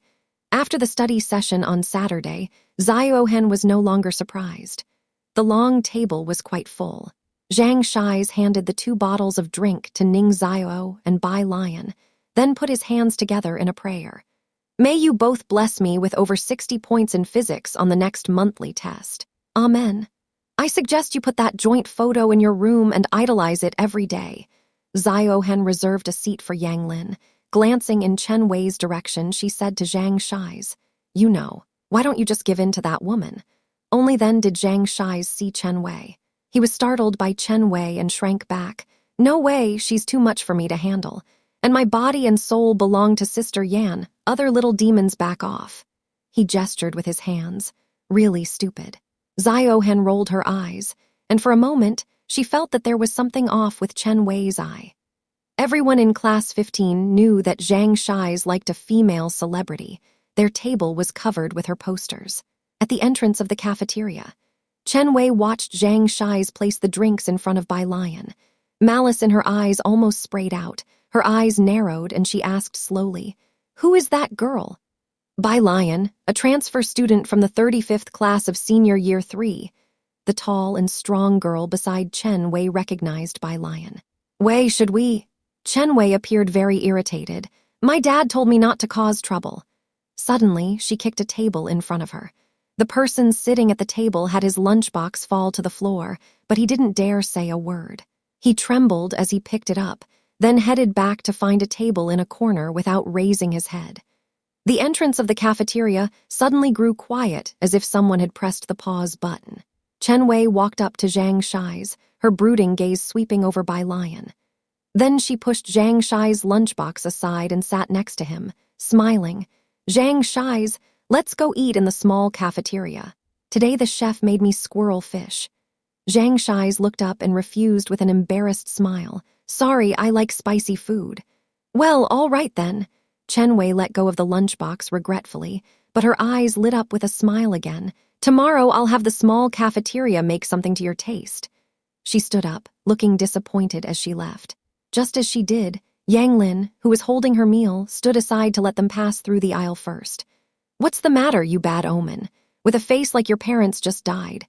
The tall and strong girl grabbed Yang Lin by the collar and pulled her face to face, disgustingly saying, "Who told you to make that face?" Smack! Bai Lion coldly looked up, her chopsticks dropped with a clatter. Before she could stand up, her sleeves were tugged tightly from both sides. Zhang Shies reacted quickly, standing up and frowning. "Chen Wei, we're all classmates after all." "That's enough, you're all in the same class as Zhang." Chen Wei paused to appreciate Zhang Shi's expression before speaking. The tall and strong girl released her grip resentfully. The group swaggered out of the cafeteria. Only after they had left did the cafeteria return to its usual liveliness. Yang Lin quietly sat down next to Pu Ziohen with her meal, her expression calm. Pu Ziohen turned and asked, "Are you all right?" Yang Lin spoke even less than Ning Zio. She shook her head, indicating she was fine. Only then did Pu Ziohen let go of her hand. They had all seen how Bai Lion treated Shi Yudong. She whispered to Bai Lion, "We should avoid Chen Wei whenever possible. I've told you, she's from the Chen family, Chen Zhu's sister. No matter how much trouble she causes at school, the Chen family can smooth it over." Everyone at the same table from Class 15 strongly agreed. Only Ning Zio was different. He too had grabbed Bai Lion's sleeve just before, but he explained things very matter-of-factly. "Chen Wei has learned Muay Thai. You can't beat her." Hearing this, Pu Ziohen cast a silent glance at Ning Zio. Look at the way studious Ning Zio put it, as if they could fight a member of the Chen family if only they could beat them. Chen Wei's outrageous deeds at school were not limited to just this one. Forcing others to drop out wasn't a first for her, and ordinary students tried their best to avoid provoking them.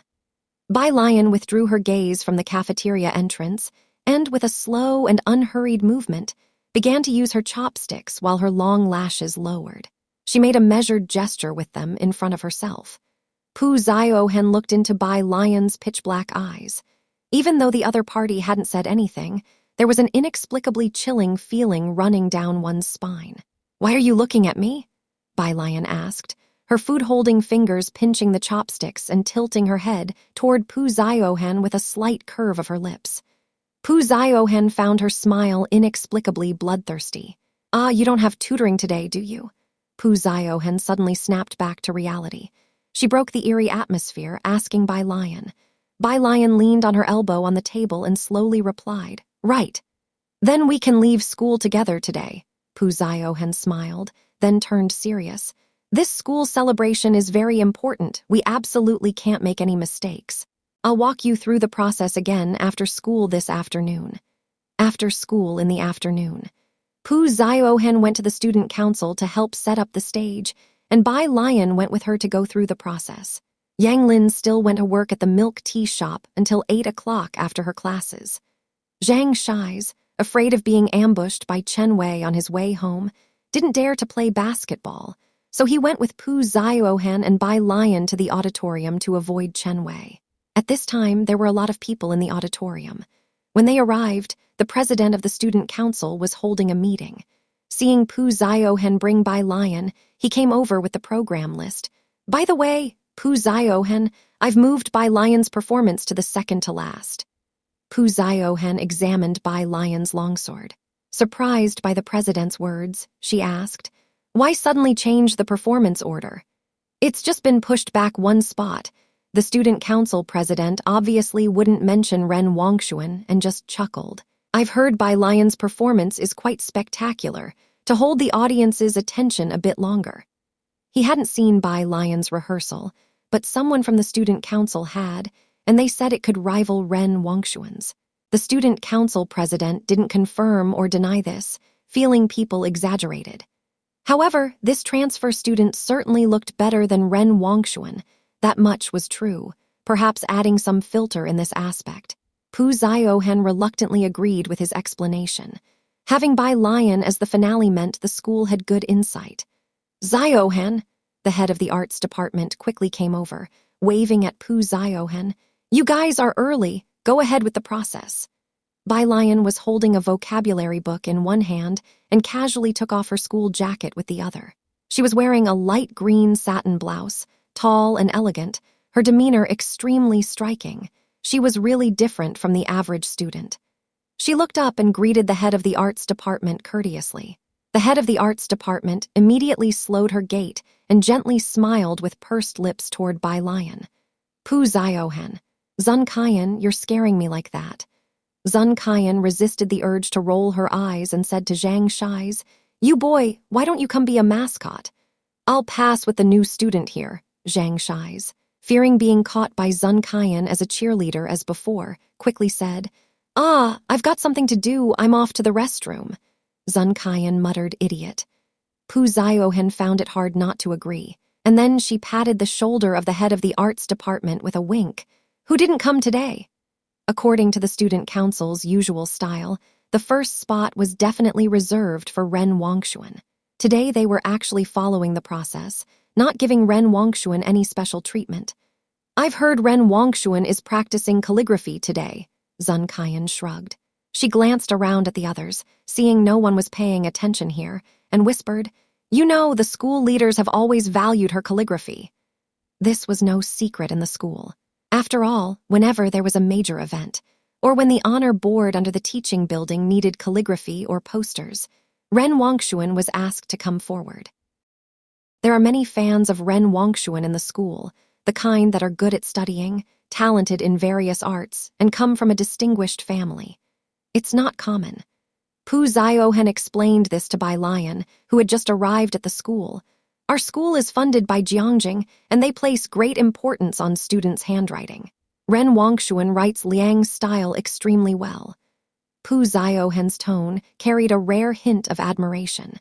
She had long admitted that she truly respected the talents of Class 8, because Pu Ziohen herself had also studied Liang's style for a while, but hadn't mastered it. So she knew how difficult it was to achieve the level of Ren Wongshuan. "Liang's style?" Bai Lion, who was carrying a vocabulary book, paused and slightly turned her head.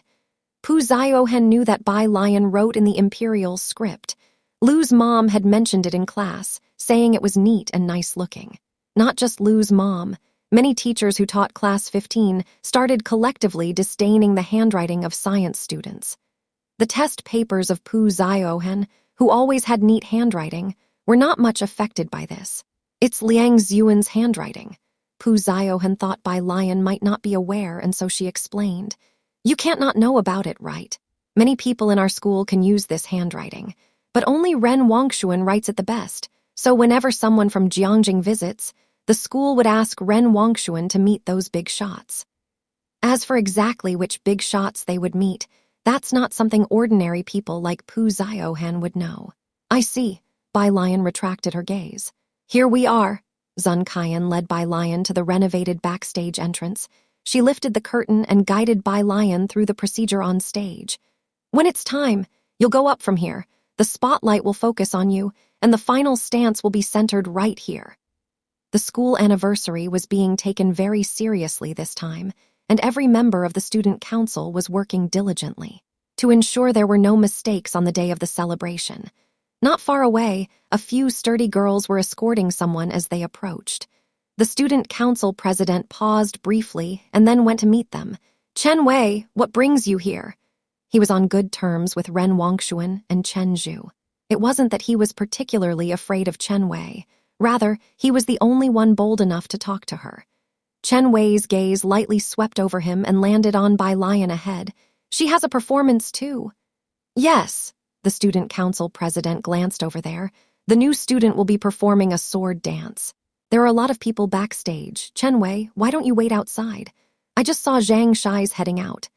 Chen Wei gave a nonchalant in response. As she turned to walk outside, Zhang Shai's, who had been avoiding the crowd in the auditorium, slipped away as soon as he saw Chen Wei. When Chen Wei came out, all she saw was his retreating figure. The smile on her face began to contort. Zhang Shai's came with Bai Lian. To watch her performance? Yeah, one of the tall and sturdy girls scoffed, spilling all the information she had gathered that afternoon. Bai Lian is his desk mate. Ah! Chen Wei paused mid-stride. She turned back, her sinister gaze locked onto the sword Pu Ziohen was holding on stage. She licked her lips ominously. A sword dance? That chilling look sent a shiver down Pu Ziohen's spine. She clutched Bai Lian's arm, and when she caught a glimpse of Chen Wei out of the corner of her eye, she grabbed Bai Lian nervously. Zun Kaiyan, let's go ahead and leave. Chen Wei was unabashedly standing just below the stage. Zun Kaiyan noticed the change in atmosphere, and the whole auditorium became much quieter. Pu Ziohen handed the longsword to a member of the student council and reiterated with earnest, Please take care of the props for us. Put it in the same place as last time. This was a longsword she had custom-made for Bai Lian. Okay. He gave Pu Ziohen a reassuring gesture. As Pu Ziohen was leaving, he took the longsword and walked towards the props room, but after just a couple of steps, he was stopped by someone. Upon looking up, the boy saw Chen Wei, dressed in school uniform. He embraced the longsword and involuntarily took a step back. Why are you running? The girl beside Chen Wei kicked him. The boy's hand shook, and the longsword he was holding almost fell. Chen Wei raised her hand and simply passed her hand over the sword he was embracing. Let me hold it for you. Thank you. The boy's hand trembled as he handed the longsword to Chen Wei. Chen Wei took the longsword, drew it out to look at it, and made a few gestures with it, snorting coldly. He likes this sort of thing. Her voice was chilly. What are you still looking at? Don't you hurry up and leave. The tall and strong girl by her side kicked him once more. The boy staggered away as if fleeing. What's wrong? Zun Kaiyan looked at his flustered appearance, surprised. No, nothing. The boy shook his head frantically. Zun Kaiyan narrowed her eyes at his retreating figure, finding it strange. Outside, Pu Ziohen handed 2 tickets to Bai Lian. This time it was said that there would be sponsors present, and the school, fearing any mishaps at the event, had limited the number of outsiders in the auditorium. Bai Lian was to take the number 12 bus to the next stop's library, and Pu Ziohen accompanied her to the bus stop. While passing the street corner, Zhang Shai's mother suddenly peered out from the flower shop. Ziohen, Yang Lin isn't with you today? She's at the milk tea shop. Pu Ziohen and Bai Lian stopped. Then, could you give her this flower for me? That boy, Jiang Shai's, said he seemed to have caused her trouble today. Jiang Shai's mother hastily came out with a fresh lily, closing the door to the flower shop. The flower bed people are rushing me. I can't wait for her to finish work today. Of course, Auntie. Pu Ziohen took the lily. Yang Lin always came here to buy a lily on Fridays. Jiang Shai's mother knew she liked lilies and had specially reserved the most beautiful one for her today. You go ahead. Pu Ziohen touched her nose and handed the flower to Bai Lion. I'm afraid classmate Yang Lin might not accept it. Other than from Bai Lion, Pu Ziohen hadn't seen Yang Lin accept anything from anyone else. Bai Lion glanced at the elegant lily in Pu Ziohen's hand. The flower was snow white and uniquely shaped like a trumpet, with fresh droplets rolling down, and the green stems stood tall and graceful. It was pure, beautiful, and refined. Okay. She reached out to take it. It was now the peak time after school, and the milk tea shop was still quite crowded. I heard the milk tea shop changed owners, and both the milk tea and pastries here are superb. Many people come here for them, commented Pu Ziohen. Bai Lion. Yang Lin, dressed in the milk tea shop's yellow jacket and wearing a mask, was making milk tea for someone. Just as she handed a cup of milk tea to a customer, a lily was stuffed into her hand. Why are you looking at me? Bai Lion slowly drew out her earphones, put them on, and raised an eyebrow. It's from Jiang Shai's mother for you. Pu Ziohen was amazed. As they were about to leave, she suddenly heard Yang Lin say softly, Wait a minute. Yang Lin rarely spoke. Her voice was both faint and light, and Pu Ziohen almost thought she had imagined it. About 5 minutes later, Yang Lin handed them 2 cups of milk tea, bowing her head and whispering, The owner here doubled my salary, and the cost of the milk tea will be deducted from it. Moreover, the pastry chef at the milk tea shop would give Yang Lin some pastries that hadn't sold each day to take home. Yang Lin turned and went back to continue working. With several employees hired by the owner, her 3-hour part-time job every day wasn't hectic. She even had time to study vocabulary. I want a rainbow mousse cake. The middle-aged woman listed off a string of names. Yang Lin went to the back to get the cake. The pastry chef had already taken a break. He removed the cap from his head, glanced at Yang Lin, and waved his hand. Tell them the cakes are sold out. After saying that, he turned neatly, packed the 2 remaining cakes on the back counter into plastic bags, tied them up, and casually tossed them onto the workbench. These are waste. Remember to take them home when you close, or toss them in the trash if you don't eat them. Hanging up his white coat, he took his phone and left through the back door. Yang Lin also heard him muttering under his breath, Damn, where did I offend him to be dispatched here making cakes for 5 hours a day? I don't like making cakes anymore. I hate making cakes. 2 tickets, one for Jianghe and one that Bai Lion would take home to Jiaheng. By the time she arrived at the library by bus, Ming Dingheng and Chief Chen were there with Jianghe at the entrance to the library. When Bai Lion arrived, Chief Chen, while smoking, complained to Ming Dingheng, I finally managed to arrange to meet him yesterday, but his subordinate tells me he's fixing an old lady's gate. Tell me, how ridiculous is that? Ming Dingheng, with one hand casually tucked into his pocket, stood coolly 2 steps away, holding a cartoon backpack emblazoned with a daikon radish.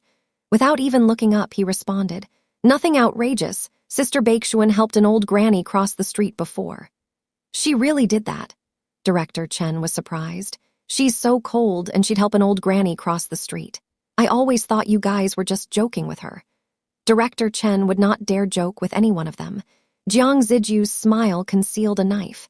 Su Nanjing's gentleness was like a drawing knife. Chen Bakshuan was formidable. Every cut drew blood. Ming Dingheng, on the other hand, was easier to get along with, simple. Ming Dingheng glanced at him. Go look it up on the Military Academy forum. You can still find her post there. Director Chen didn't dare to ask Chen Bakshuan. Upon hearing there was a post, he was intrigued. As they were talking, Bai Lion got out of the car, and Director Chen hurriedly pinched out his cigarette. Ming Dingheng promptly straightened up. He had business with Director Chen and wanted to leave Jianghe with Bai Lion. Sorry to trouble you. He respectfully handed over Jianghe's school bag to Bai Lion. Both of them were exceedingly respectful towards Bai Lion. Ming Dingheng stood at the entrance of the library. Watching Bai Lion and Jiang He enter the main gate, they then got into their car. Bai Lion obviously had the ability to rein in Jiang He. With her by Jiang He's side and people lurking in the shadows to protect him, Jiang Fulai felt reassured enough to transfer Ming Dingheng away. Fortunately, we have Miss Bai. Director Chen looked at the library in the rearview mirror and sighed. Library. Leisurely, Bai Lion pulled out a ticket in front of Jiang He, teasing, "Going the day after tomorrow." Jiang He didn't speak, just reached out to grab it. Bai Lion raised an eyebrow, lifting the ticket higher and nonchalantly flicked it. "Your silence means you don't want to go." Jiang He's hand could not reach Bai Lion's wrist. Seeing the other person actually put away the ticket and calmly started pulling out a biology notebook, Jiang He, "I'll go," he spoke sullenly. Bai Lion, with her legs crossed, flipped through the notebook with her long fingers, rested her arm on the table, casually holding the ticket, and lazily tilted her head at his words. "Go where?" "To see the school anniversary." Bai Lion elegantly folded the ticket and stuffed it into Jiang He's vest pocket. "Hold onto this." Late at 10 o'clock at night, Chen Wei, wearing a school uniform, was going home with a longsword. At the gate, the servant saw her and quickly opened the iron gate. "Me, miss, the master is waiting for you." Chen Wei entered the house expressionlessly with her school bag and longsword. In the hall, a man was standing with his back to her. "Dad," she stood at attention. "Slap," a harsh slap struck her face. "Missing a monthly test is one thing, but did I send you to school to cause trouble?" Chen Gang looked at her coldly. "If only you could learn a bit from your brother, I wouldn't be so disappointed in you." A streak of blood appeared at the corner of Chen Wei's mouth.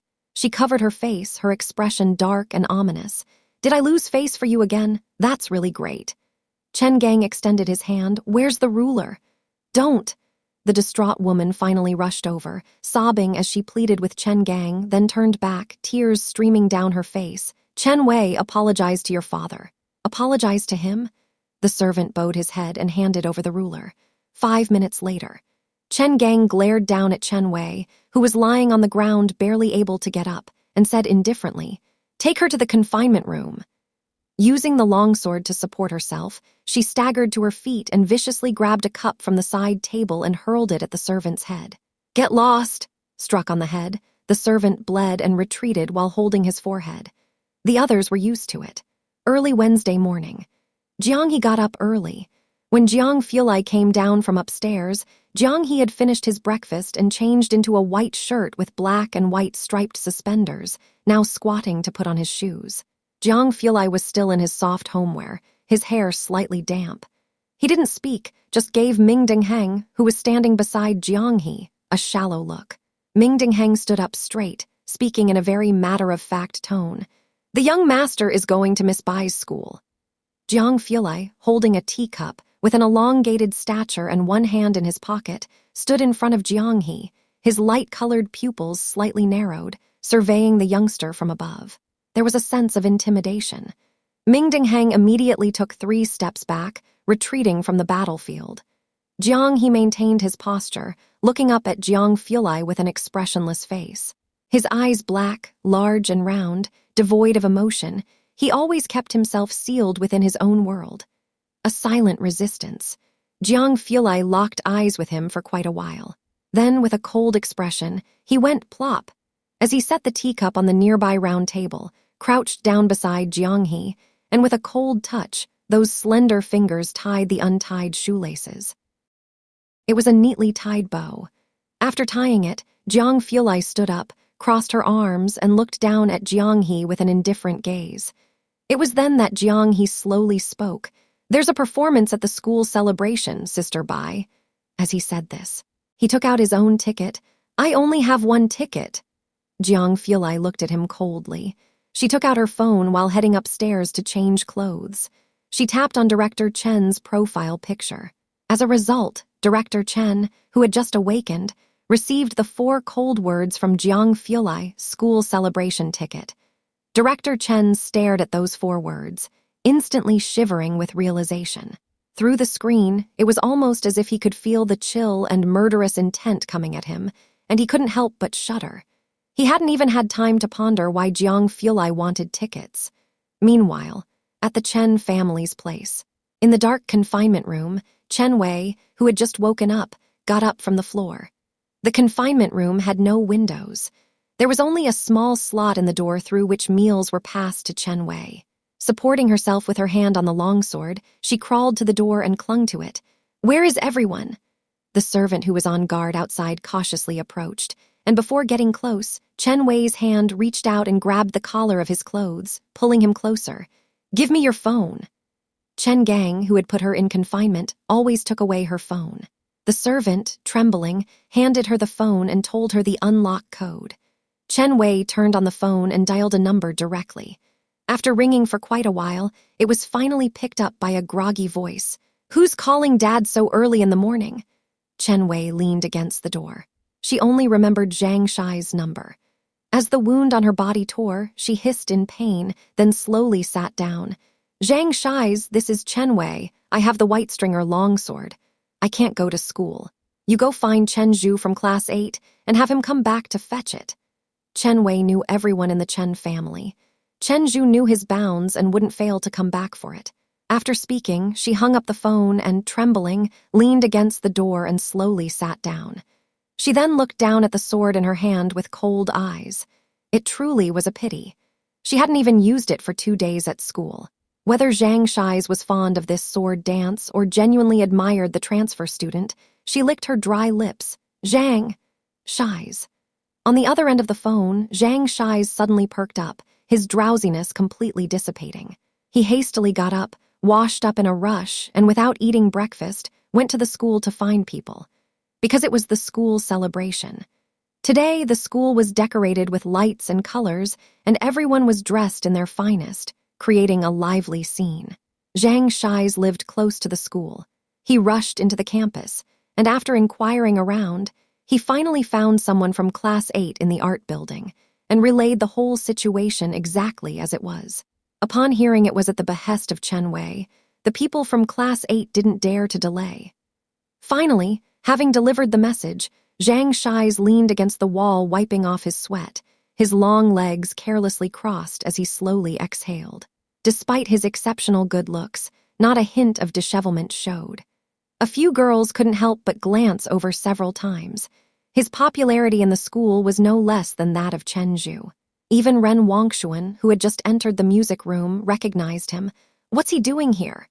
Chen Wei sent him to find Chen Zhu. The person from Class 8 began to explain and then added, "By the way, where is Chen Zhu? Haven't seen him all morning. Could you let him know for me later?"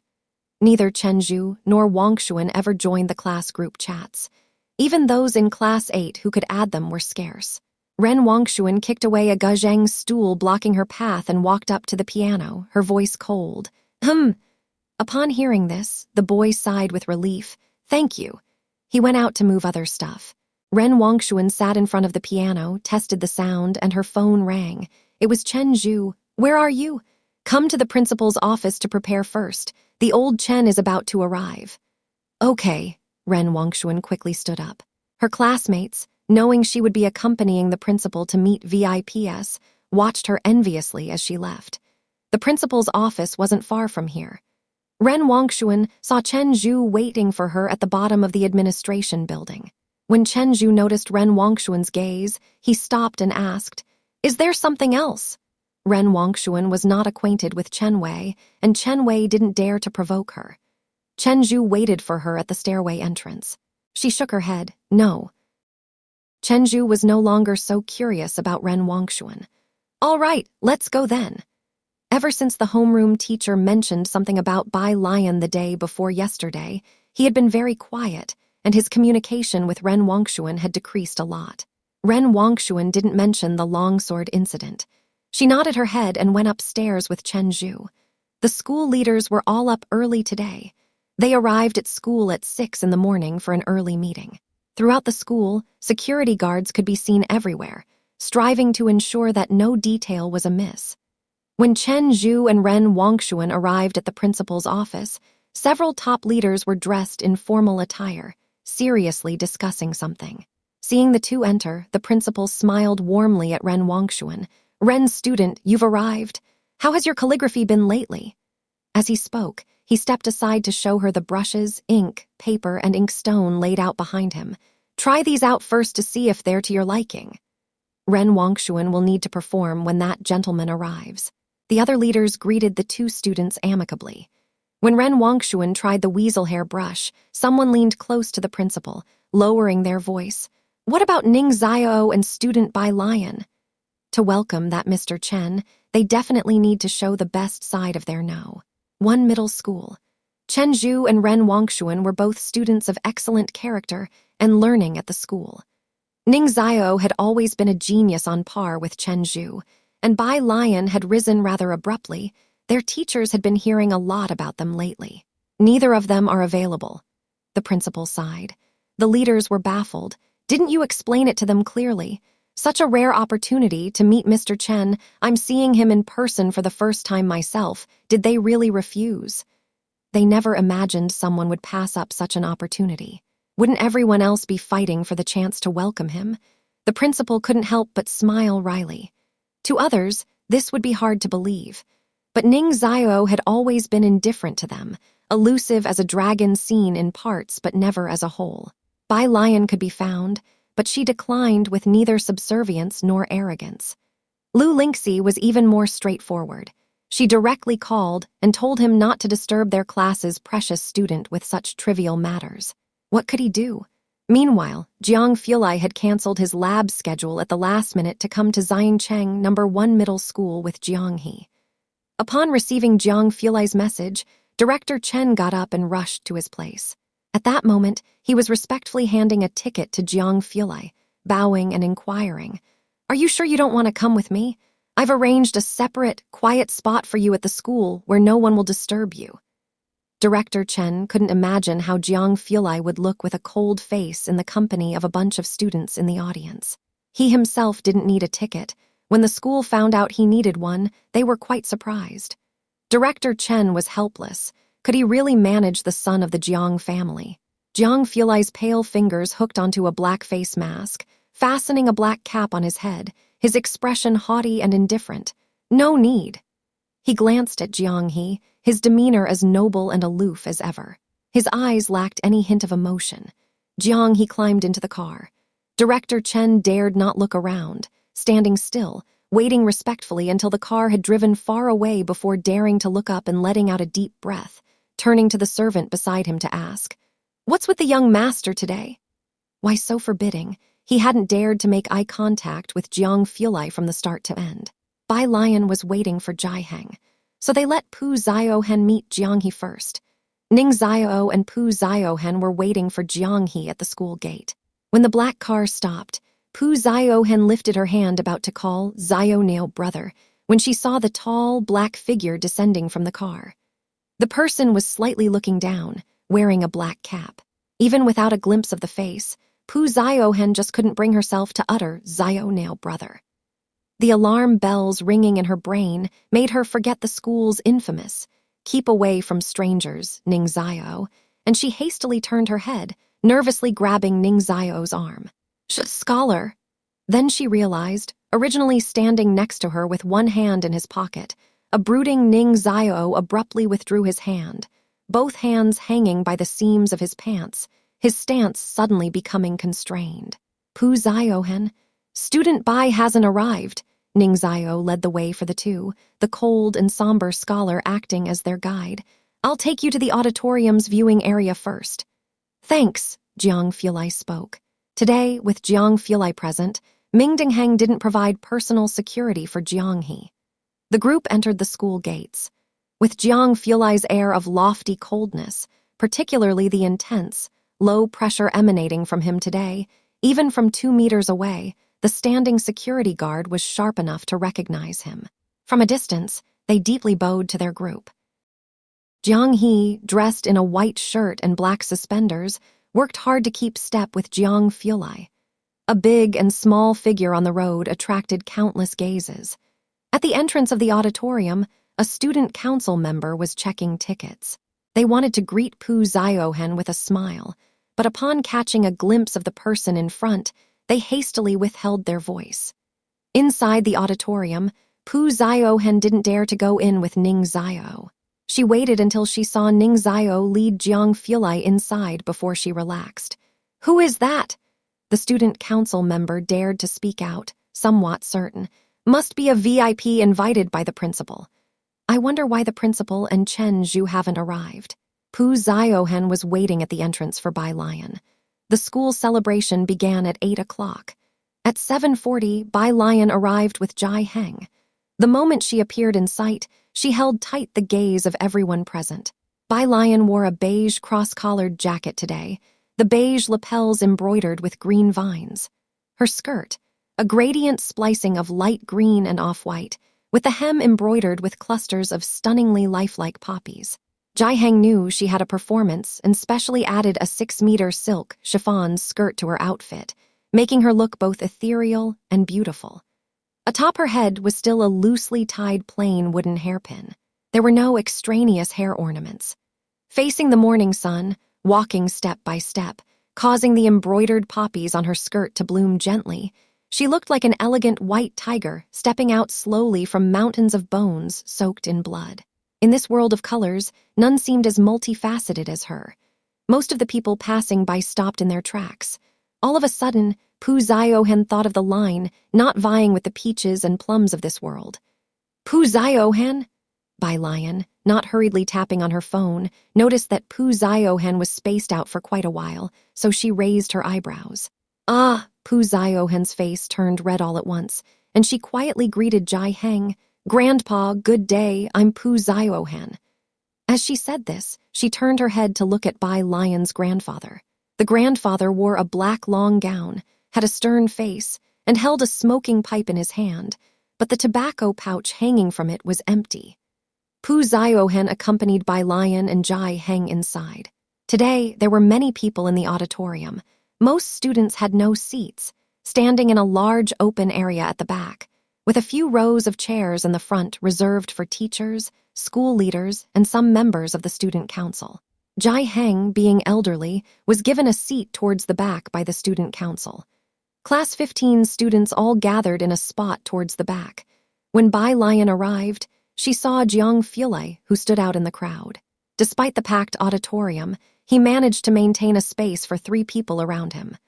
Only Jiang He, who disliked noise, stuck closely to Jiang Fulai. "Ah, Teacher Jiang, would you like to go backstage and wait?" Bai Lion paused her thumb mid-tap.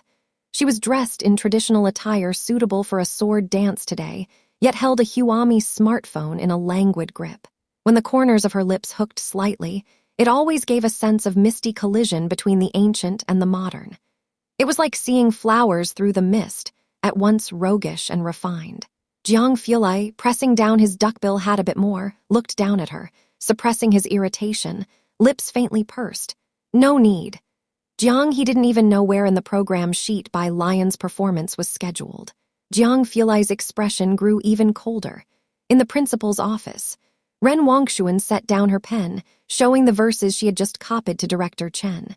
Director Chen glanced over and saw the line, "green tassel entering the temple hall." At the auction house, Ren Wangshuan had taken a photo. Although she couldn't capture the original, she copied that genuine script every day. She even managed to reproduce 1/10 to 1/5 of its essence. The principal and Chen Zhu watched attentively, as people in the room were all serious students of Liang Ziyuan's calligraphy. Even the principal couldn't help but compliment, "Ren is only 17 and can write such beautiful characters." Praises were heard endlessly, but Director Chen's expression was somewhat calm.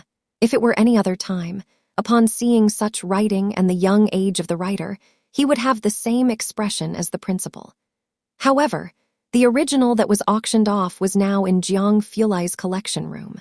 Director Chen had visited it many times and even video called the old master to admire together. Even the modest Liang Ziyuan, esteemed as an imperial teacher through the ages, could not bear to do without it, preferring to resort to sneaky acts of thievery to take the calligraphy that was about to be burned. This illustrated just how extraordinary that piece of writing was. These past few days, he had been spoiled by the masterpieces, and now looking at Ren Wangshuan's characters felt like chewing on wax. Director Chen, with hands clasped behind his back, evaluated slowly. The characters' shapes are good, but they lack vigor. You need to work harder on wrist strength, though it's common for girls to lack force in their wrists. To write like this is already quite impressive. Ren Wangshuan, who had expected praises, was somewhat surprised. She paused, then lowered her head. Wangshuan knows. Thank you, Mr. Chen, for the pointer. Ren Wangshuan had grown up in an environment where she was always praised. She was sufficiently diligent and smart. At her age, she could write such characters. Even teachers would say the younger generation might surpass us. It's inevitable she'd be proud. The school leaders, big and small, all gave her extra praise.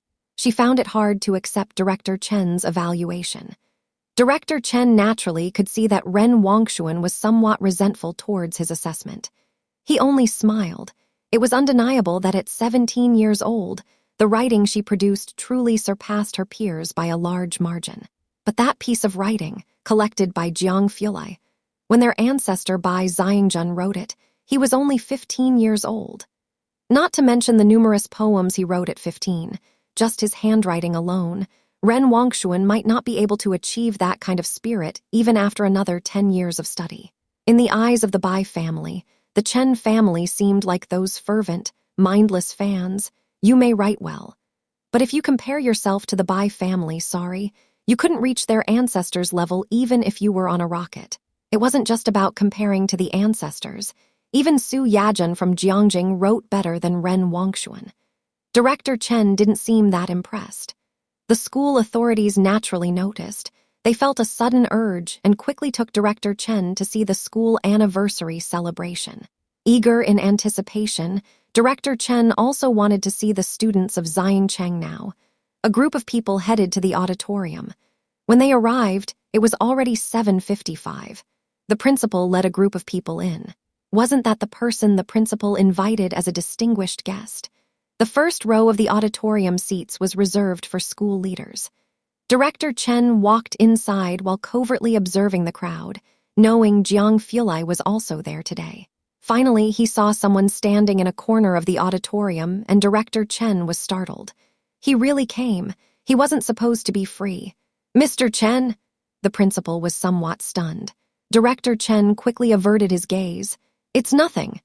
He thoughtfully wondered if Miss Bai had a performance. School anniversary programs, every class took it very seriously.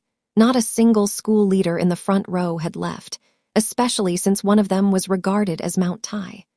To protect that dignitary, there were nearly bodyguards every 10 meters, with a tense atmosphere spreading throughout the whole auditorium. At 11 o'clock, it was almost time for the finale. The last few performers all went backstage to prepare, Pu Ziohen accompanied by Lion along with the arts committee member. You're not nervous? Pu Ziohen calmed down her own heartbeat, comforting Bai Lion. Looking up, she saw Bai Lion walking while earnestly memorizing words. The last of her word, Zhang, was swallowed into her own belly. All right then, the big shot doesn't need to be anxious. Bai Lion's clothing was her own, no need to change. Miss, help us touch up the makeup. Pu Ziohen pushed Bai Lion to the makeup artist. The backstage makeup artist, holding a powder puff, stared at Bai Lion's face. After a long while, she asked Pu Ziohen in a faint voice, You're not asking me to jokingly dab a powder puff on a beauty's face, are you? The exceedingly nervous Pu Ziohen.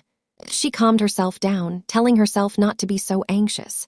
The arts committee member went to fetch the longsword. Just then the arts committee member ran in from outside, looking pale at Pu Ziohen, her voice trembling unstoppably. Ziohen, where's the longsword? Pu Ziohen's heart, just calmed down, violently surged. She pushed through the crowd and ran straight into the storage room. Indeed, she didn't see the longsword there. Everyone backstage knew how important today was, and the student council members began their search. The commotion was anything but small, and Class 15 soon caught wind of the situation. Among the crowd, Zhang Shi's received the news. His face changed instantly, and he hurried backstage. Backstage. Almost everyone was there. Zhang Shi's grabbed the collar of that person from Class 8. Didn't you say you'd pass the message to Chen Zhu for me?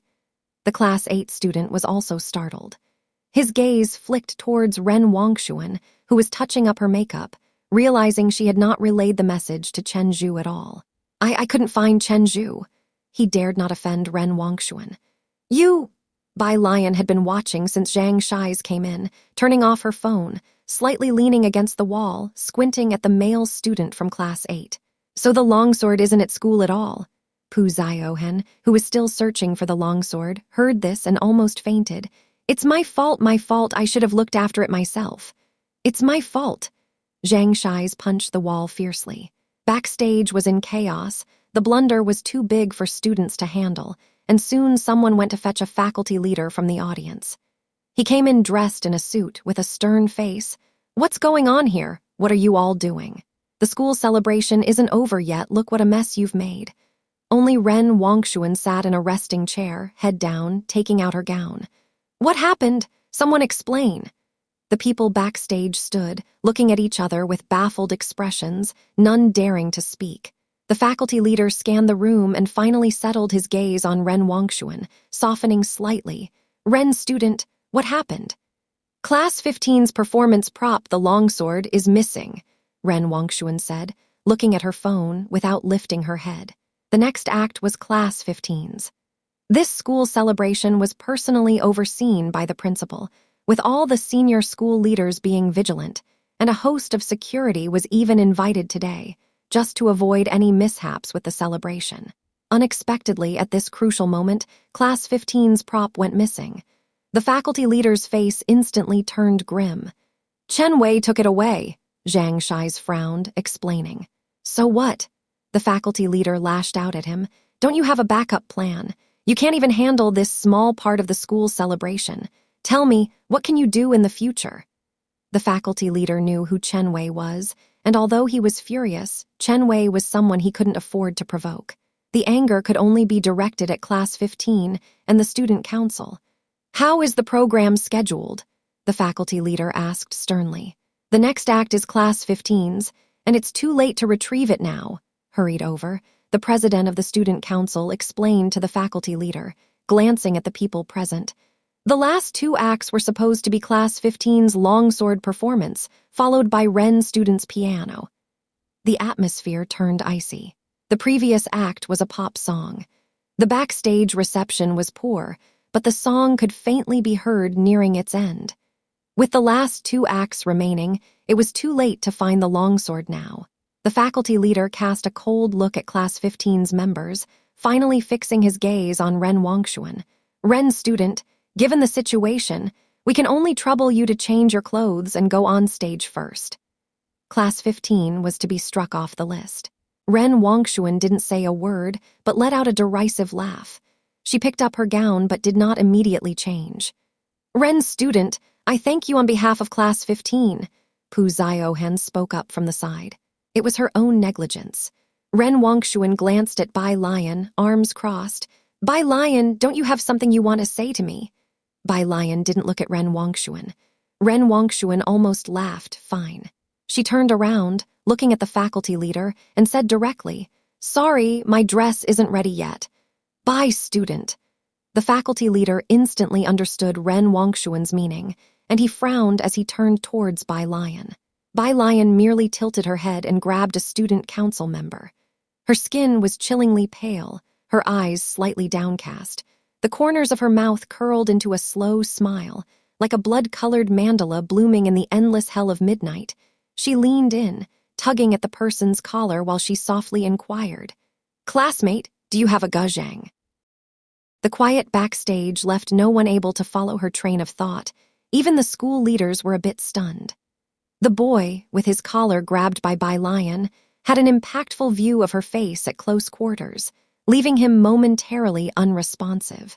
Bai Lion calmly looked at him, repeating, Do you have an ancient zither? Yes. He quickly came to his senses. Many things in the school were sponsored by Jiangjing, and they especially loved to donate zithers to the school. The music room alone had 7 or 8 different types of zithers. Bai Lion nodded her head and let go of him. She handed her phone to Pu Ziohen standing nearby and methodically took off the 2 iridium rings from her fingers and gave them to her, politely saying, Please help me get the zither. After a moment of surprise, the boy hurried next door to fetch the zither. The performance on the stage was already approaching its end. Bai Lion smoothed out her sleeves and looked at the school leaders, her chilly eyes devoid of any emotion, yet her flat tone sounded intimidating. "The program can be changed, right?" The once imposing school leaders subconsciously nodded. Bai Lion withdrew her gaze. "Then change it. I'll play the zither." The boy who went to get the zither just came back with it. Bai Lion took the zither and looked at the brown instrument for a long while before plucking a string. The somewhat harsh sound indicated that the zither was not of the highest quality, and its tone wasn't good either. She took her time to tune the instrument properly, but it was barely acceptable. The logistics staff understood Bai Lion's intentions. On-site pickups and zithers were readily available, making the performance convenient. They set up the zither stool and stand, and Bai Lion, with the zither in her arms, lifted the curtain and went on stage. Ren Wongshuan, who had been expecting Bai Lion to ask for her help, stood in place, frowning as she watched Bai Lion disappear backstage. "Pu Ziohen, does your classmate really know how to play the zither?" Someone else also caught on and quietly inquired of Pu Ziohen. Bai Lion had tuned the zither with quite a bearing. She didn't seem like an amateur. At this moment, Pu Ziohen was drenched in cold sweat. With little strength, she just hummed an affirmation. But her answer lacked confidence, and she was distracted. Most people present could tell from her state, and after exchanging glances, they seemed to understand that Bai Lion probably wasn't proficient with the zither. That made sense. If she were, she wouldn't have signed up for a sword dance. As the people from Class 15 went out to see the situation, there was a soft discussion backstage. "It's really sad, not only was Longsword taken away, but now she has to play the zither. Especially since," someone cautiously glanced at Ren Wongshuan, "her next act is Ren Wongshuan's piano performance." "Ah, does she know that Ren Wongshuan is performing the piano?" Doubtful whispers constantly reached their ears. Ren Wongshuan had realized by now. She pulled her gaze back and scoffed. "I originally wanted to help her."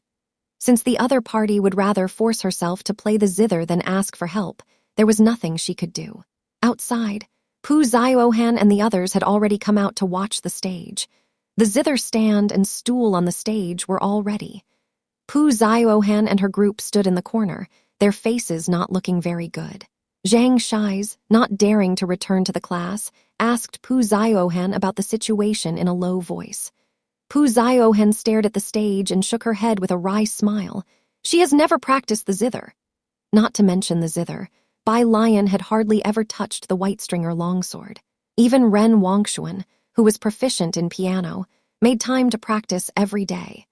Bai Lion hadn't touched the zither recently, nor had she communicated with the stage crew about the rhythm in advance. The outcome of this zither performance was foreseeable. Zhang Shies and the others suddenly felt a sinking feeling. Bai Lion, dressed in a ruquin, emerged from backstage, a spotlight shining on her pale face, and the sounds in the auditorium suddenly dropped considerably. But there were still people talking quietly, like the boys standing next to Jai Heng. They seemed to be keen on learning, continuously arguing over a biological heredity problem involving the probability of disease. But her offspring includes both sufferers and normal individuals. Jai Heng saw Bai Lion come out, seemingly to perform on the zither. Bai Lion hadn't told him about her performance, and he thought it had always been the zither. He had also heard from Jai Sheajun that Bai Lion seemed to have learned the zither in the Bai family, and Jai Heng didn't doubt it for a second. He turned his head back to the two debating boys and said, "She's a sufferer and her son is a sufferer. Her daughter is normal. It's clearly X-linked recessive inheritance, so the child that her daughter would have with a normal person has a 1 in 4 chance of being sick." The two students flipped to the back of their book for the answer, and sure enough, it was 1 in 4, an X-linked recessive disease. They looked at the elderly Jai Heng, whose hair was streaked with white, and asked with quivering voices, "Old gentleman, were you a biology teacher before?" "Me. A tailor." The two of them stared at Jai Heng's solemn face, which did not seem to be joking, and were flustered. "A tailor?" Their tone sounded as if they were about to cry. "Yes," Jai Heng said expressionlessly as he watched them, then pointed at the stage and said, "My granddaughter is about to perform. You two be quiet and watch, and remember to applaud later. Look, the clothes she's wearing were made by me." The two turned their gaze to the stage, looking at the exquisite clothes on Bai Lion. Ah, was he really a tailor? Finally, the two of them started to cry. The first row. Director Chen saw Bai Lion come on stage, still holding a guzheng, and he suddenly sat up straight. He watched Bai Lion without blinking an eye. Today, many performances had been outstanding, but Director Chen watched them with a sort of absent-mindedness. He had seen many national-level live performances and the small shows in Xiangcheng, where he had managed to sit from 8 until after 11. Unexpectedly, Director Chen, who had been indifferent to the performances, suddenly sat upright, which startled the principal. At the same time, a leader who had returned from backstage whispered to the principal what had happened there. The principal's smile froze on his face as he quickly whispered to Director Chen, "This guzheng performance is just a little amusement by the students and naturally cannot compare to the professionalism in Jiangjing. You are just here to enjoy the show." Director Chen did not take his eyes off her. He was still sitting straight, watching Bai Lion on stage. Bai Lion sat on the stool. Her hands gently rested on the guzheng, with her eyes slightly closed. The wide, gradient green skirt spread on the floor, with various colors of poppies blossoming in the wind at the hem that lay on the ground. The anxious and uneasy auditorium gradually quieted down. Bang! The brightest spotlight shone down in the center. Bai Lion, who had kept her eyes closed, suddenly opened them. Her eyes were no longer casual and indifferent, but dark and cold, brimming with a murderous air. She raised her hands, her fingers poised on the strings, and started to pluck them from top to bottom. The incredibly fluid arpeggio cascaded effortlessly from her hands. The sound of the guzheng was reserved and powerful, like a commanding presence. Even those without an understanding of music could feel the tension related by the guzheng, one note at a time. Director Chen in the first row abruptly stood up. He stared at Bai Lion, his hands trembling. It was just the prelude, but he recognized it. It was White Robe Army. It was the Bai family's army. Zheng, the sound of the guzheng became more and more urgent. Bai Lion raised her wrist, with her index finger and thumb ready, pressing the strings with decisive and crisp strums. Although she wasn't wearing artificial nails, the sound of the guzheng was not soft at all, but became firmer instead. One could faintly perceive through the passage of time thousands of troops charging forth. Bai Lion, with her head half-lowered, moved her fingertips swiftly across the strings. Her finger rolls matching her string shakes, her fingers moving so quickly they were almost a blur. The guzheng's sound, whether slow or fast, light or heavy, clashed into a symphony of swords and shadows. The guzheng's rapid and cutting sound, full of ups and downs, did not offer the audience a moment's respite. At its most exuberant peak, it quickly descended sharply. Where her jade fingers swept across, 1,000 troops charged forth. Zheng! The final note was like a taut string in everyone's minds, almost holding their breath. The rapid sound abruptly stopped, and Bai Lion's hands rested on the guzheng strings as she slowly lifted her head. The only screen behind her magnified her face. Her eyes were still pitch black, yet they seemed faintly bloodshot. Although the piece had come to an end, the hall was still utterly silent. Only the poppies on the stage fluttered elegantly, and only her slowly lifting peach blossom face seemed to weave together a picture interlacing 1,000 years with reality, an image etched in the vast cosmic wildness.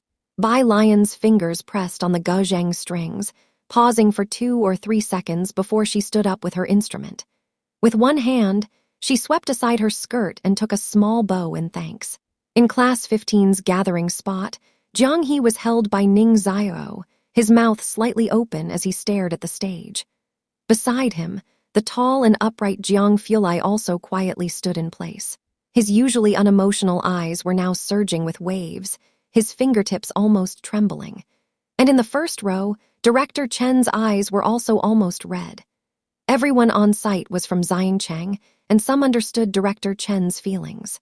This song, being Jiangjing University's anthem, just listening to it was enough to stir the hearts of the listeners.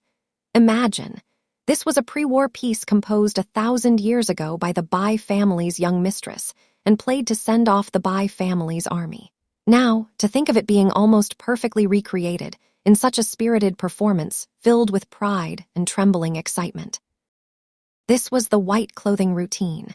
No need for drums, no need for piano, no need for guitar. Just one guzheng sufficed to conjure the tumult of 1,000 troops. After Bai Lion stepped down, the venue remained quiet for nearly a minute. Then, applause rumbled forth like thunder. Chen Family Head also snapped back to reality. He didn't say a word and immediately pursued to the backstage.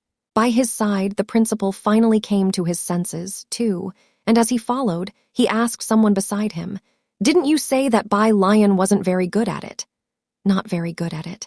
The school leader, who had just exploded in anger backstage. The two senior-year hosts also finally recovered from the ups and downs, walking out from behind and continuing with a smile. "Next, please welcome the last performer." On this side, once Jiang Fulai came out, he saw Bai Lion standing lazily by the left side of the gate.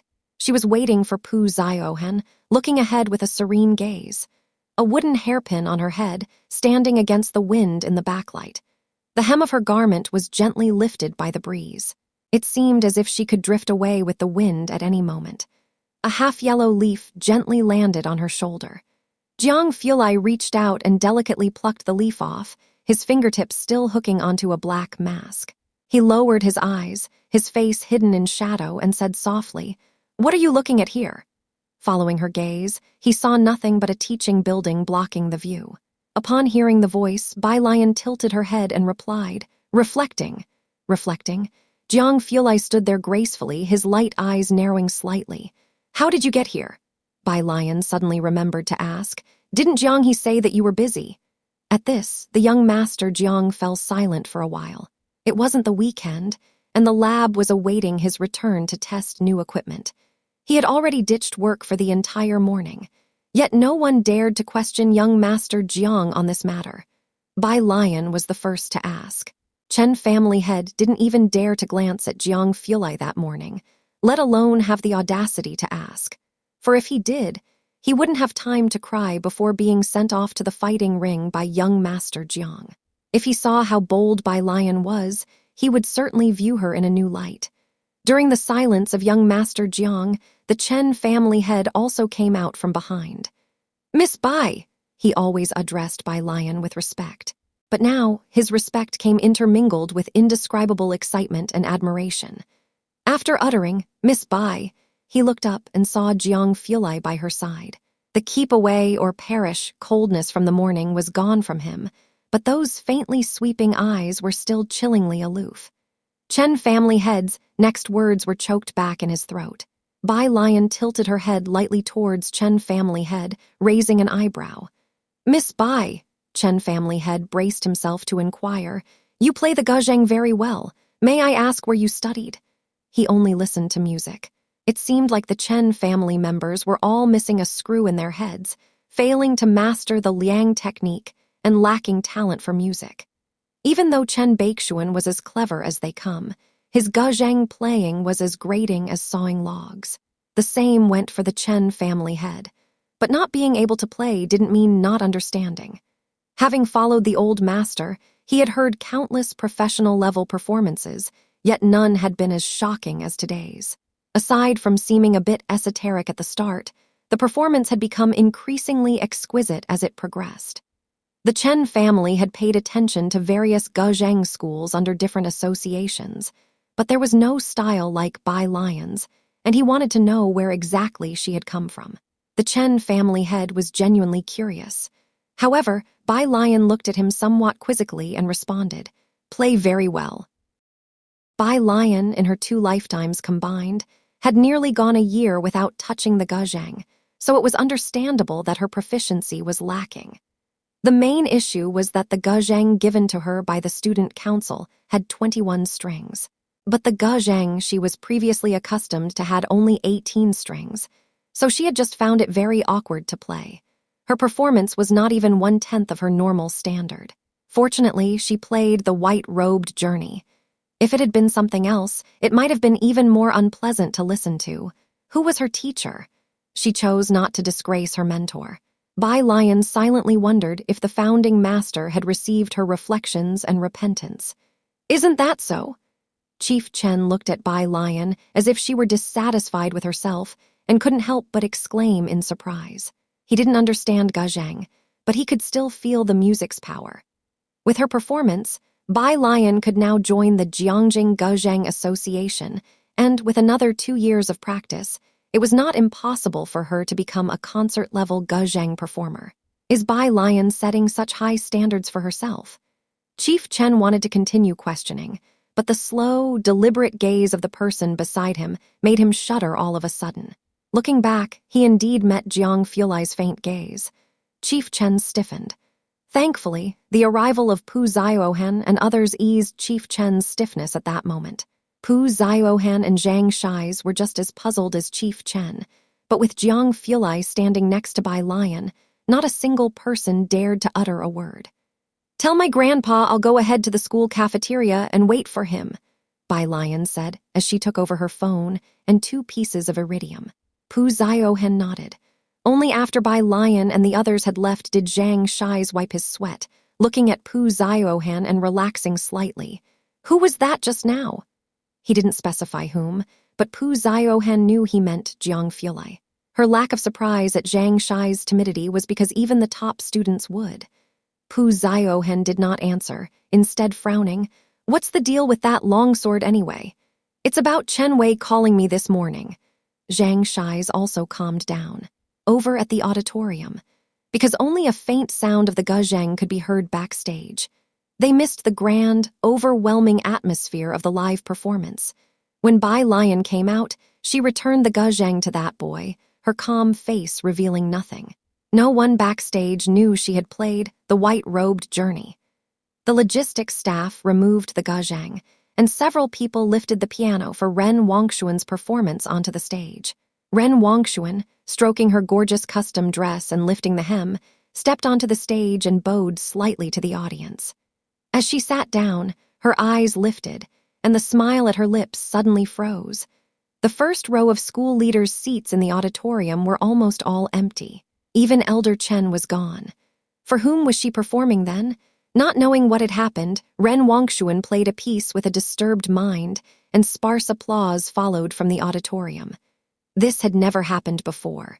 Even if she hadn't put her heart into it today, Ren Wangshuan knew her piano performance had met the standard. Why was the auditorium's reaction so lukewarm?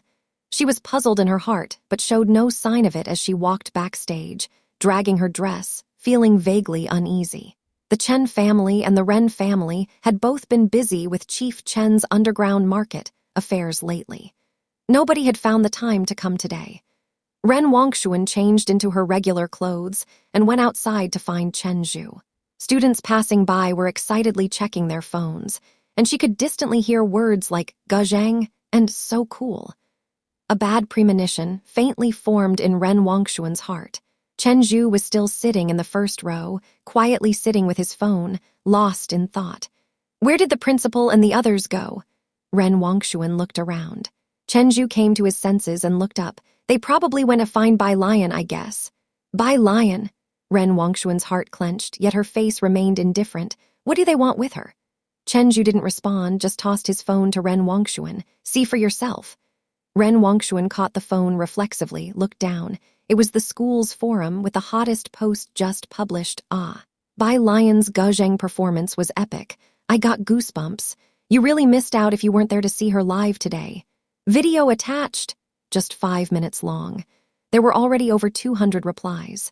As Ren Wangshuan scrolled further, all the posts were about Bai Lion's performance. The entire school forum had been completely taken over by Bai Lion. Ren Wangshuan's hand holding the phone was a bit unsteady. She started to understand why the atmosphere had been so tepid during her piano performance. But how could Bai Lion play the Gazheng? She didn't return the phone to Chen Zhu. Instead, she stood still and directly opened the video.